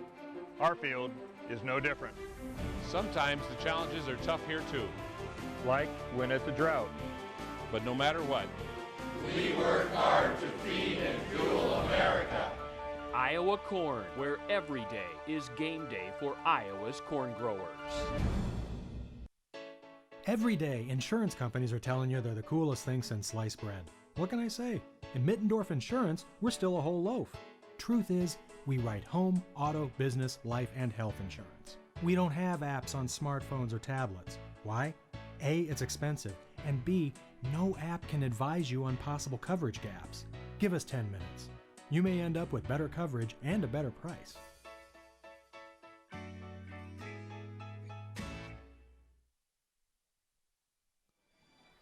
Welcome back to the Cyclone Sports Complex. We're right in the middle innings as we finish up the 5th inning stretch. Coin's going to come back out. She's got the benefit of an 8-run lead. Iowa State looking to chip away at this lead as Allie Kappert steps in. Well, 10 hitters came to the plate in the last inning for Texas Tech. They had 5 runs on 6 hits to stretch this lead out to 10-2, and now the Cyclones have to get it going with the bats to stay in this game and make sure it's not a 7-inning game, much less win it. Allie Kappert struck out looking back in the 2nd. She's looking to get things started here for Iowa State in the bottom half of the 5th. Gretchen O'Coin will deliver the first pitch of this half inning, and that's a strike on the inside corner for strike 1.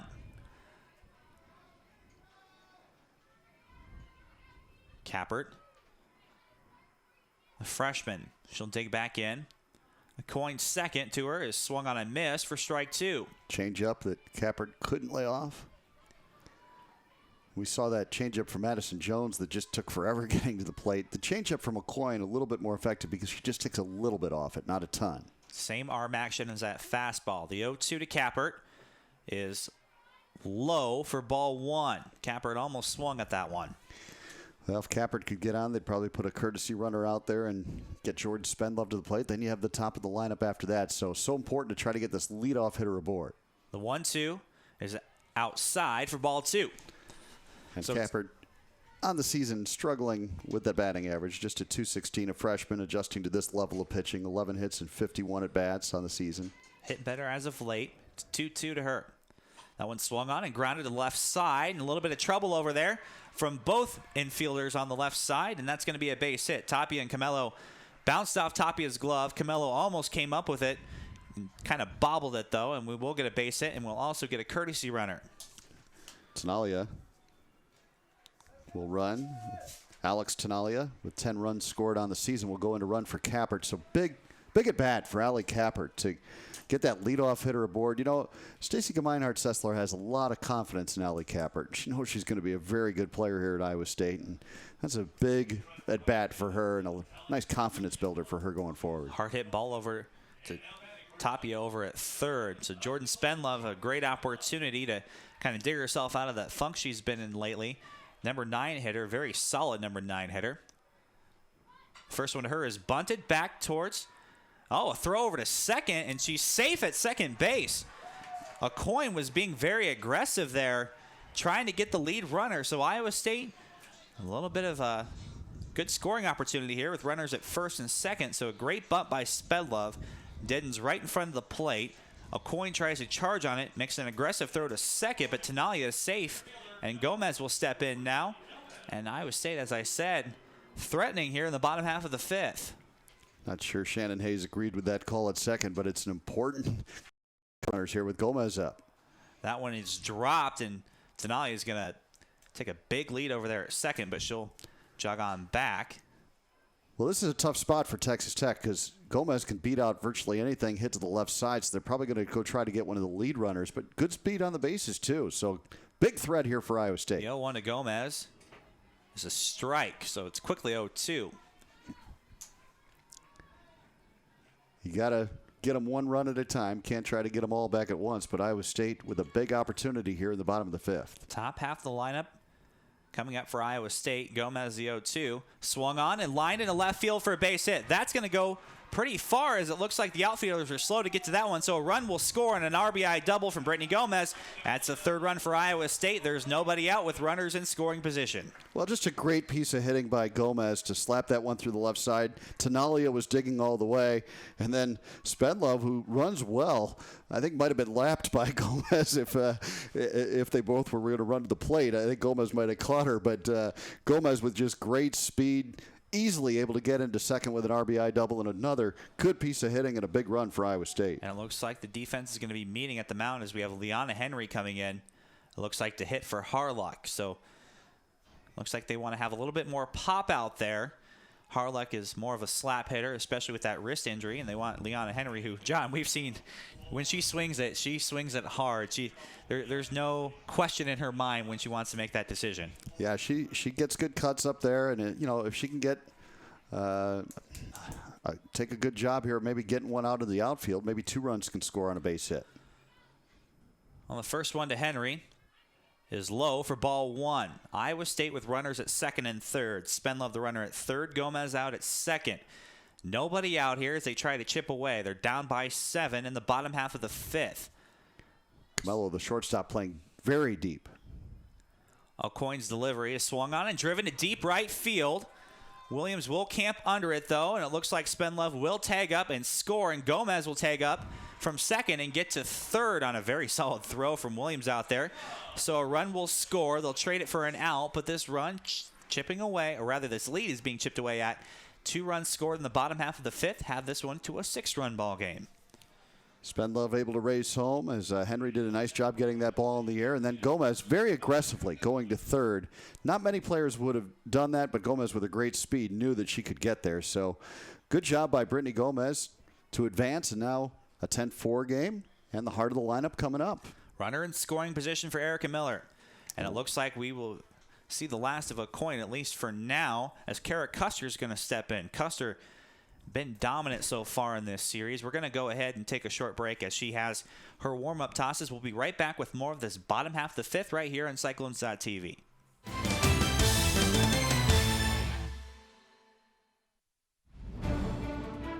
The football playing field can be tough. Sometimes there are setbacks. No matter what, you keep playing the game. Our field is no different. Sometimes the challenges are tough here too. Like when it's a drought. But no matter what, we work hard to feed and fuel America. Iowa Corn, where every day is game day for Iowa's corn growers. Every day, insurance companies are telling you they're the coolest thing since sliced bread. What can I say? In Mittendorf Insurance, we're still a whole loaf. Truth is, we write home, auto, business, life, and health insurance. We don't have apps on smartphones or tablets. Why? A, it's expensive, and B, no app can advise you on possible coverage gaps. Give us 10 minutes. You may end up with better coverage and a better price.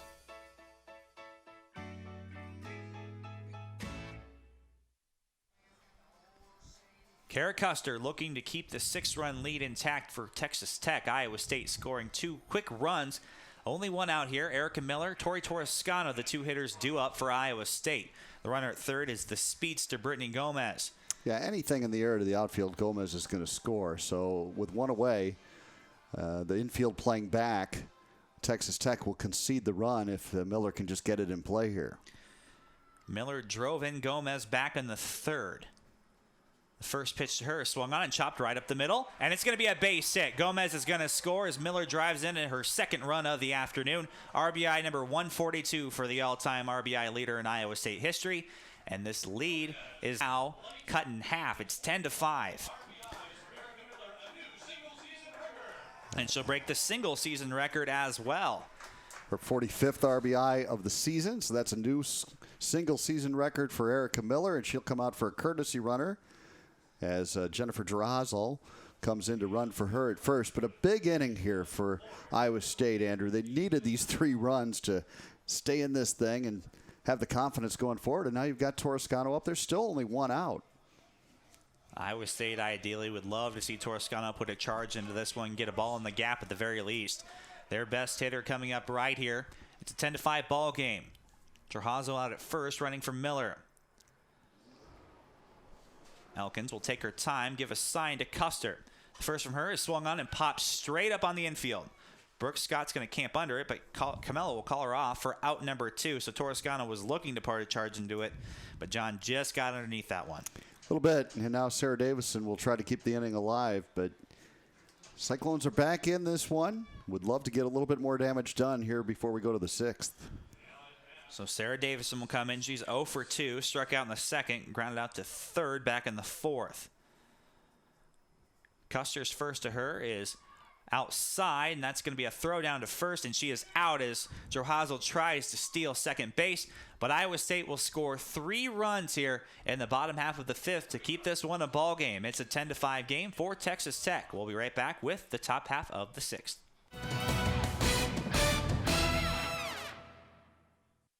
Iowa State fans, this is the time to get on board with Cyclones.tv. Welcome everybody on Cyclones.tv for tuning in. We have a special moment for Ryan and Anna, if I can get it out of my pocket. Well, I mean, our expectations are that Russell's hard as we can. She's going to be a superstar this year. A basketball program needs leaders.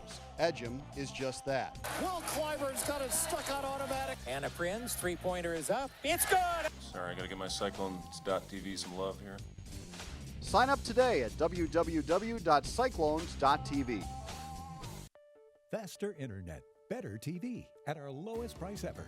Now for a limited time, call Mediacom to get always faster internet with downloads up to 10 times faster than phone line DSL. Plus, boundary-free TV, including all your favorite channels for just $59.95 a month for 1 year. That's 2 services for one incredible value. Or maximize your value with DVR service. 30 meg internet, free on demand and stars for only $20 more. Great savings, no contract required. Call 800-SIMPLIFY. New pitcher for Iowa State as Riley Fisher finishes up her warm-up tosses. The freshman looking to keep this one a 5-run ball game as Iowa State scores 3 in the bottom half of the 5th. Welcome back to the Cyclone Sports Complex. Headed to the late innings here this afternoon on a very beautiful Sunday afternoon after a rough week of weather this week, John, for Visha. It looks like Sunday and really the weekend overall has just been splendid. Yeah, not bad at all. And that wind still whipping around pretty good out in left field. The flag's blowing out to left, but Riley Fisher comes in and tries to keep Iowa State right here down by 5. And Fisher has been getting roughed up lately. She needs a knitting of strength here for her confidence. Adriana Perez will step in. She doubled back in the 5th and scored, or spot scored rather. That one, first pitch is inside for ball 1. Fisher with plenty of talent. She had a great high school career at Des Moines East. Freshman. She's in a big spot here. The 1-0 is outside for ball 2. Well, it doesn't have to be a big spot if she can get ahead of hitters, but right. She has a habit of falling behind, and the dangerous Adriana Perez now with a hitter's count at 2-0. Perez had a home run on Friday afternoon. The 2-0 to her is swung on and popped up foul towards the Cyclone dugout, but that will bounce off the roof, out of play. Second time we've seen Perez do that, where a pitch is kind of right at her body, but she gets that bat speed through it and kind of fights it off. But Fisher fortunate that she swung at that one. It would have been 3-0, I think. The 2-1 to Perez from Fisher, swung on, and same pitch, same result. That's going to bounce right behind the dugout. Another pop-up over the left side, and it's now 2-2. Well, let's see if Fisher comes right back inside, because it doesn't seem that Perez can lay off that pitch in on the hands. And you've got a much better chance of getting her out on something in on the skinny end of that bat. Davison had a little bit of trouble getting her helmet back on as she was trying to chase that one back over towards that left side, trying to get an out here. But it's 2-2 to Perez. Fisher will fire. That one's also inside and also fouled over the left side. That one hit a little bit harder, though. Will remain in a 2-2 count. Well, Fisher doing a nice job battling back after she got down 2-0 in the count. You know, especially after Oklahoma State, or I keep saying Oklahoma State, Texas Tech sent 10 hitters to the plate last inning. That one's way outside for ball 3. So full count here to Adriana Perez, the designated player. As we said, 1 for 3. Her spot scored a run back in the 5th. Very dangerous hitter. She's looking to break the Texas Tech single-season home run record. She'll tie for second if she gets one here. That one's swung on and pops straight up. Davison looks like she has a play on it, but it's going to bounce into the netting. A tough break for Iowa State. Count will remain 3-2. It just got on the other side of that netting into the crowd, barely. And Davison did a nice job on that ball. Was in great position to make a play, but it just, by about a foot, got on the other side of that net. And it's a very tough sky out there right now. A lot of the cloud cover that we had as this game started has shifted away. So a very high sky. The sun shining very brightly out here at the Cyclone Sports Complex. That one was popped straight up behind the plate. Well, Perez has had a lot of good looks here at Fisher in this at bat. The 3-2 from Fisher will bounce to the plate for ball 4. A little bit late on the timing on her release point there. We'll have her first walk of the contest, as Perez and Fisher both. Sandy James will step in. Her spot, she's 2 for 2. She walked. She scored once and stole a base. Leadoff walk for the second time for Iowa State in this game, and that doesn't usually bode well when you walk that leadoff hitter. And there's a pitch that gets away, so now we're going to have a runner at second. Another wild pitch from Fisher. She's struggling with that release point right now. It's a 1-0 count. Runner now at second. Perez running for herself here. And it looks like she is expecting the courtesy runner, or she's just trying to get signs, it looks like, over there from the dugout. And Shannon Hayes, who's still trying to get that offense running and moving, up by 5. Second pitch is inside for ball 2. 2-0 to Sandy James. James holds that career home run leader that Perez is trying to break. She hit 16 back in 2011. Third pitch is outside for ball 3 as Davison's going to walk this one on out to Fisher. Try and keep her calm a little bit.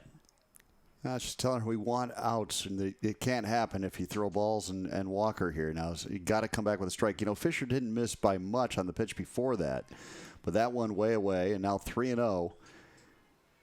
You got to come back with a strike. So Davison will get back on the crouch, give a sign, and Fisher will deliver. That one is a strike on the inner half. A nice pitch. Make it to 3-1. John, that might be the best pitch we've seen from her so far. And she has to have the confidence to come right back with it. See if she can here. 3-1. That one was looking like it was going to be in the same spot, and it was fouled off the right side to make the count full. Yeah, it was. It was right in the exact same spot. A very good pitch from Fisher, and keep going to the well. In on the hands, tough pitch to hit. 3-2 count now. And I think we're going to see that courtesy runner now that you talked about, Andrew. Now that I brought it up, I think you heard me up here. Shannon Hayes is going to go to that courtesy runner. That's going to be Taylor Powell. We saw Powell back on Friday with a base hit. She pinch hit in that 9 spot, and in the 9 spot, John, Friday, they had 3 different batters. So a lot of motion, a lot of substitutions for Texas Tech. That's how they like to play out here, especially with Big 12 play. So we'll see a 3-2 courtesy runner. As we said, that's Taylor Powell. Have to wait for the announcement, of course. Sandy James will dig back in eventually with that 3-2 count. Cyclones have the bats to win this game, but they've got to keep limiting this Texas Tech damage. Very, very tough team to go against. The 3-2 from Fisher just misses. It was a solid pitch. That's going to be ball 4. Now back-to-back walks to open the 6th inning here for Riley Fisher. She battled back from down 3-0, but lost her on the 3-2 pitch. Lexi Elkins, the catcher, is going to step in. She also singled and scored in that big 5th inning for Texas Tech. She scored 3 times this afternoon after reaching on fielder's choice in her first 2 at-bats. First one to her is a strike on that inside quarter. She's really liking that pitch, Fisher is, for strike 1. Good to get ahead here on Elkins. We'll see if the ball is put in play on the ground if Iowa State tries to go get that lead runner at third. Davison will get signs from the dugout. Back in the crouch. Fisher will get those signs, and she'll deliver. That one is outside for a ball as both runners on the bases, Powell and James, were showing that they were going to go, but Davison up with it quickly. It's a 1-1 count. Well, when Elkins shortened up as if to bunt, that got everybody moving. So it's 1-1. That one's inside, but a little bit high as well for ball 2. So it's a 2-1 count to Elkins, the catcher. Got to throw a strike here if you're Riley Fisher. You walked the first 2 hitters. Gretchen O'Coin will stay in the ball game and looks like hit for herself. She's on deck. That one's a strike over in the outside half, and that's 2-2. A big pitch from Fisher to get that outside edge right on the black. Runners at first and second, nobody out. Fisher's 2-2 to Elkins is swung on, and a check swing foul over the right side will keep it 2-2. Just out of the reach of Miller there at first base and just foul. Elkins had the whole check swing. I'm not sure if she wanted to make contact on that one, but she does, and she'll stay alive. So Fisher's still got that 2-2 count. She'll pitch, and that one is swung on over the right side. Reese is up with it. Tries to tag the runner over coming from first to second, but she'll miss, and she'll just get the runner at first. Elkins, Iowa State with their first out of the inning. Oh, so close to being a double play, but just out of the reach of Reese. But they do get one out. The all-important first out of that inning, and Stacy Meinhardt-Sessler is going to go out, I think, and talk possibly with either Fisher or Reese. She just wanted to see, I think, if she had tagged the runner from first to second, but we saw no argument from Reese. Looked like she just missed James coming from first to second base. And now, we'll get Kara Custer to come in, and she'll bat for herself here. So put her in for O'Coin's spot. She'll just go ahead and fill in that role. Her first at-bat of the afternoon coming up. And it looks like we're going to get a little bit of discussion from Shannon Hayes. I'm sure Stacy Meinhardt-Sessler isn't too upset to not see a Coin bat. She was 3 for 3 in this game with a home run and 3 RBIs. So Taylor Powell, the runner over at third. She's in for Perez. Sandy James, will run for herself at second. Kara Custer will bat for herself here, the relief pitcher, with 1 out and runners at second and third. Riley Fisher trying to get out of this inning with no runs scored. That pitch is outside to Custer for ball 1. Samantha Camello, the shortstop, on deck. 1 down here Infield playing in, trying to get that lead runner. That pitch is high over the plate for ball 2. And again, 2-0. Got to come back with a strike here for Fisher. He can't keep putting runners on base. Fisher trying to get a handle on her release point here. The 2-0. That one swung and fouled right off the plate. Good pitching on the hands again. She's thrown that pitch well, and I think needs to keep coming back to it. Hitters have had a hard time with that pitch. 2-1 to Custer. Custer's been dominant this series so far. 12 strikeouts to Iowa State on Friday. That one's outside for ball 3. So it's a 3-1 count. Runners at second and third. Texas Tech trying to expand their lead. It's 10-5. Fisher's 3-1 is inside, it looks like, for ball 4, and they try to throw and catch Cooper off over, Powell over at third, but no dice. So bases are loaded once again for Texas Tech. Without the benefit of a hit, 3 walks, and Fisher tried to come back in on the hands that time, but just missed. And so now bases full, 1 away, and Texas Tech really threatening. All force at every base now, though. Silver lining for Iowa State. That one swung on and fouled over the right side out of play. You do have the bottom 2 hitters in Camelo and Tapia coming up, so an opportunity here for Fisher to wiggle out of this jam. Camelo been very good so far today, though. On base 3 times, drove in a run in the second, scored in the 4th. And she's walked twice, so shown a good eye, and Fisher wants to work ahead of this count. She got strike 1, that was big. Now she want to stay aggressive right here with the bases loaded. Fisher will get a different softball out there. She's ahead for the first time. It's 0-1. There's 1 down. Bases are loaded with Red Raiders. Her pitch swung on and grounded over to Slater, but it bounces off her glove.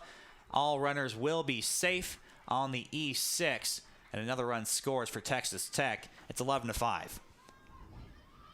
Yeah, Slater just could not hang on, maybe trying to think ahead about how much zip she would have to put on a throw to get her. But now a very dangerous situation because you're getting closer to that top of the lineup. Still only 1 away here and a run in. And Fisher wants to trust her defense. It was good that she threw a strike there, but unable to make the play with Slater. Rare misstep for that infield for Iowa State. Yeah, they've been pretty good today. It's 1-0 to Tapia. She's 1 for 3. She drove a run back in the second inning. She popped out to short in the 4th. Flew out to right in the 5th. 1-0 to her. Low for ball 2. So it's 2-0 count. Bases remain loaded for Texas Tech. 11-5 our score. Texas Tech scoring a run here without a benefit of a hit. The infield in for Iowa State. Fisher's 2-0. That one's inside on the hands. That's going to roll down the line. Rolls barely foul as Torrescano was looking to get that runner out at home. Big pitch there from Fisher. Didn't want to fall behind 3-0, so chance to battle back here. Got a left-hander warming up in the bullpen for Texas Tech. Brittany Talley. We've seen Talley twice this series so far. 2-1 inside for ball 3. Dangerous situation for Riley Fisher. The bases are loaded. She would not like to give up another run, at least without the benefit of a hit here. She'll likely have to come to Tapia. That's the number 9 hitter again. A 3-1 count. The 3-1 delivery, way outside for ball 4. She'll walk in a run, the 12th. A dozen now for the Red Raiders on a dozen hits. But no hits in this inning. They'll score twice. It's 12-5. 4 walks in the inning for Fisher. And now back to the top of the lineup. Shelby Johnson comes in. She's 1 for 4. This is her 5th trip to the plate. First pitch to her is on the inside corner for a strike. Johnson struck out looking in the 5th and 2nd, doubled and drove in a run back in the 4th. Very dangerous Texas Tech lineup here. 0-1, another runner though, or rather batter that Fisher's ahead on. That one swung and grounded over to Reese, and Reese also has trouble with it. A little bit tougher play for her, but once again, all runners are safe and they'll move up 60 feet. Another run scores on a ground ball on the infield to Reese. It's now 13-5. Just bad luck here for Fisher on the two balls that have been put in play. Both had the opportunity to get outs. Neither time has it happened, and now you're down 13-5, and the bases still loaded one away, and more dangerous hitters coming up. Mikey Kenny will step in, the all-time leader in career home runs for Texas Tech. Will take strike one. So Fisher has been getting ahead of some hitters here. Three of the last four she's been doing so, but really just some tough luck. And of course, that walk. Texas Tech will score 3 runs at least so far. Only one out here. That one's low and inside for ball one. Iowa State scores 3 in the bottom half of the fifth. Texas Tech matches them here in the top half of the sixth. Back to an 8-run ball game. 1-1. Pitch is low. Throw over to first is not in time, so it's 2-1 to Mikey Kenny, the center fielder. Kenny got in on the action in the fifth. Her first base hit. She's 1 for 4. That one swung on, and now she's 2 for 5. That's a base hit to the left side. One run is going to score, and it looks like they're going to hold the runner, but the second run is going to score, and it's now a 15-5 ball game. Well, Kenny had been quiet for too long. He knew how dangerous she was, and her second straight hit now after being retired the first 3 times brings in 2 more. And the runner hesitated at third, but then when they saw the throw was going to be cut off, she knew she had time to get it and score. Toppy of that runner held up halfway between third and home, but will score anyway. Now 15-5 ball game. Back-to-back 5-run innings for Texas Tech. Very dangerous lineup. Caitlin Williams will step in. She's 1 for 4 as well. I talked about playing with fire early in this game with those bottom half of the lineup doing all the damage. Now Kenny has 4 RBIs in the game on a couple of hits in the last 2 innings, so she's picked it up. Williams, an opportunity for more here. Just 1 out. That pitch is outside for ball 2. Williams, a very dangerous hitter in her own right. Typically bats 3rd or 4th, depending on the day. She bats .379 coming into this one. 2-0, swung on and missed for strike 1. Good pitch. That wind seems to have picked up too, Andrew. It's really whipping around those flags out in the outfield. You can hear it. 2-1 is swung on and driven out to deep right field. Gomez is going to camp under it, though, for the second out. Oh, a good strong throw. Johnson was looking to tag, but as you said, a good throw, and really no need to move runners up when you have a 10-run lead. 2 down here in the top half of the sixth, rather. It's a 10-run ball game for the Red Raiders. Adriana Perez, her spot is back up, but it looks like Powell will have to bat for her as Powell came in to pinch run. So Powell will bat here in the top half of the sixth that we've batted around for the 2nd consecutive inning. Yeah, 10th hitter in the 2nd straight inning. Tough day for Cyclones pitchers out here. Well, now you've got a hitter that hasn't had a lot of at bats. You know, you've got 2 outs. You really want to be aggressive and go right at her here. It's 1-0 with 2 down to Taylor Powell. That one swung on and popped up over the right side. Miller's going to camp under it in foul territory. That's going to end the inning, but not before more damage from that Texas Tech Red Raiders lineup. 5 runs, back-to-back innings. Iowa State will once again look to try and chip away at this lead here in the bottom half of the 6th.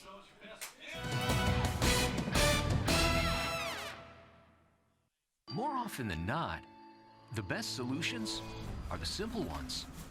When it comes to corn refuge, simple is better. Simple is here. DuPont Pioneer revolutionized simple with the broadest lineup of refuge management products. Better choices. Make it simple. Refuge Simplified by DuPont Pioneer. I am a helpful smile. I am a helpful smile. I am A helpful smile. I am a helpful smile. I am a helpful smile. I've been a helpful smile for 6 years. 15 years. 25 years. I've been a helpful smile for 39 years.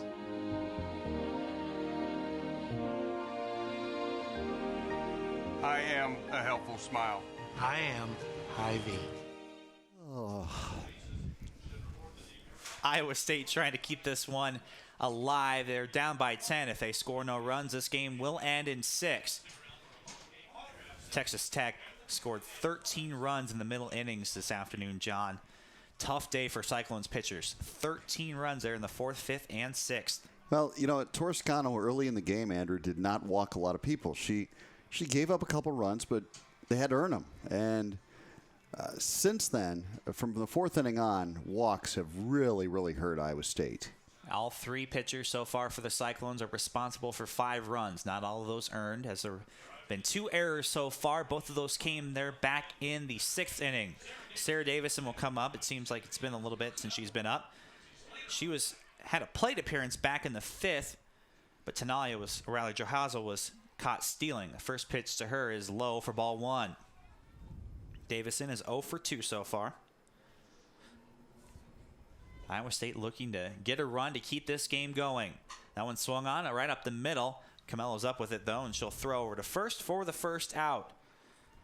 Good contact by Davison, but Camello plays deep over there at short. She relies on a strong arm, and she knew she had plenty of time. Camello's really played a very solid shortstop. Texas Tech hasn't had an error in this game. They've played good defense. Camello started this series back on Friday with a tough error that allowed Iowa State to eventually score their first run of the series. Lexi Slater will come in. That's a strike. So 0-1 quickly to Slater. Slater does have a run batted in. She's 0 for 1. The second to her, swung on and lined over the left side, but foul. Quickly 0-2 on Lexi Slater. I'm sure Custer would like to get this thing done and get Texas Tech on the bus. Custer, a very, very solid pitcher this weekend. Slater looking to keep this one alive. Pitches low for ball 1. Slater's had a busy day defensively so far. Charged with an error in that last part of the inning. Also was slid into and hurt for a little bit there. Back, in, I believe, in the 4th. Rather, the 5th, excuse me. She's looking to do a little bit of damage here. It's 2-2.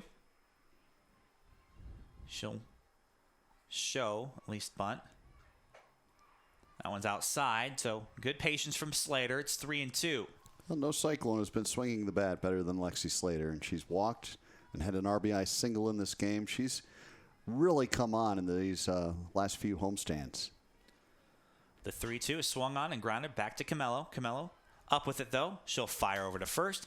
Back-to-back 6-3 putouts. 2 down here in the bottom half of the 6th. Custer looking to close this one out here. Maddie Reese looking to keep Iowa State alive in this one. She's 0 for 1. Had a sacrifice back in the 2nd.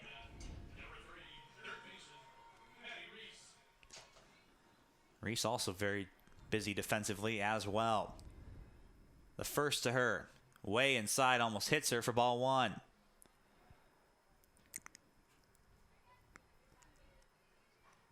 One-0 count. Kara Custer looking to close this one out for Texas Tech. It's a 10-run lead. That one's a strike on the outer half. Reese with good power. A couple of steals in this series, along with 3 runs scored. She's played all over with some of those injuries. Iowa State has been suffering, but those injured players were back today. Harlech played in right. Miller played her 2nd consecutive game after jamming her thumb, and Miller looked a lot better today. 2 hits, 2 runs batted in. The 2-1 to Maddie Reese. It's outside for ball 3. Allie Kappert on deck. Need a base runner, and Reese doing a good job working the count. To 3-1 count. 2 down here in the bottom of the 6th. Custer's 3-1 delivery swung on and fouled. So we'll have a payoff pitch here. Iowa State down to their last strike. Potentially. Yeah, Texas Tech with that 10-run lead. Trying to close it out right here.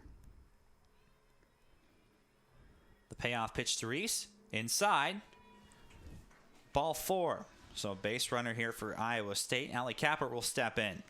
She singled, and her spot, Tanalia, came in to score back in the 5th. She struck out looking in the 2nd.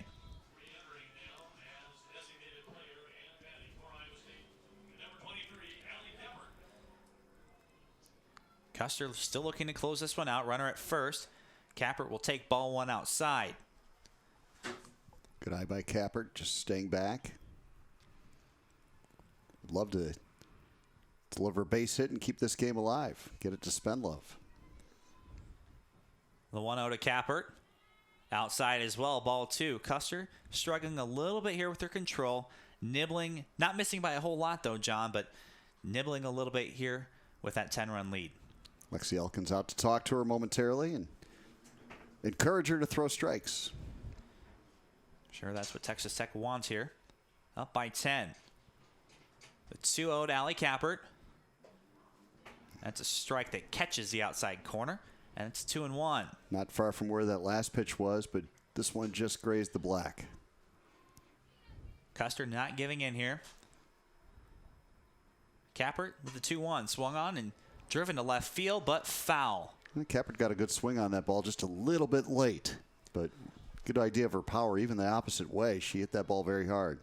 Kappert, if she gets out in any way here, actually, it's the end of the ball game. Trying to keep this one alive for Iowa State. The 2-2 inside and almost hits her. It's a full count. Another payoff pitch. Reese off with this one. Wind blowing out hard to left field. Kappert will get the 3-2. And that's a called third strike, and that will be the end of the ball game. Texas Tech takes this one away, 15-5 on the benefit of 14 hits and 2 Cyclone errors.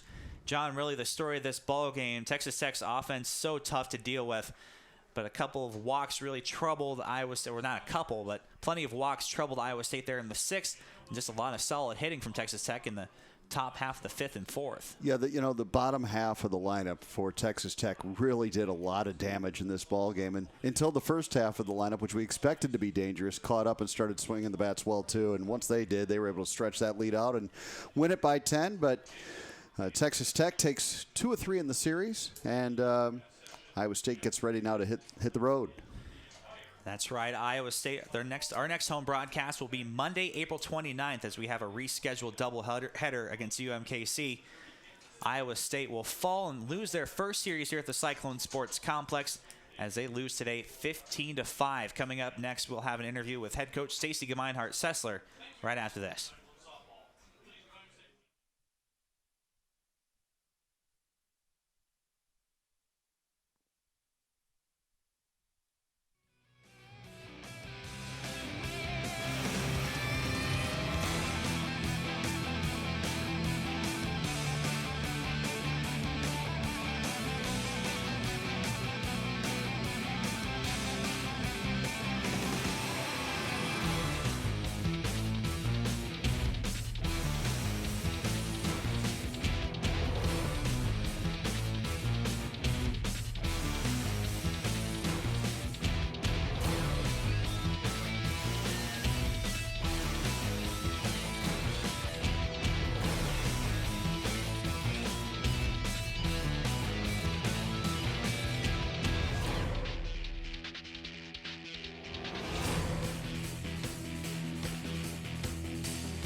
And welcome back here to the Cyclone Sports Complex here with head coach Stacey Meinhardt-Sessler.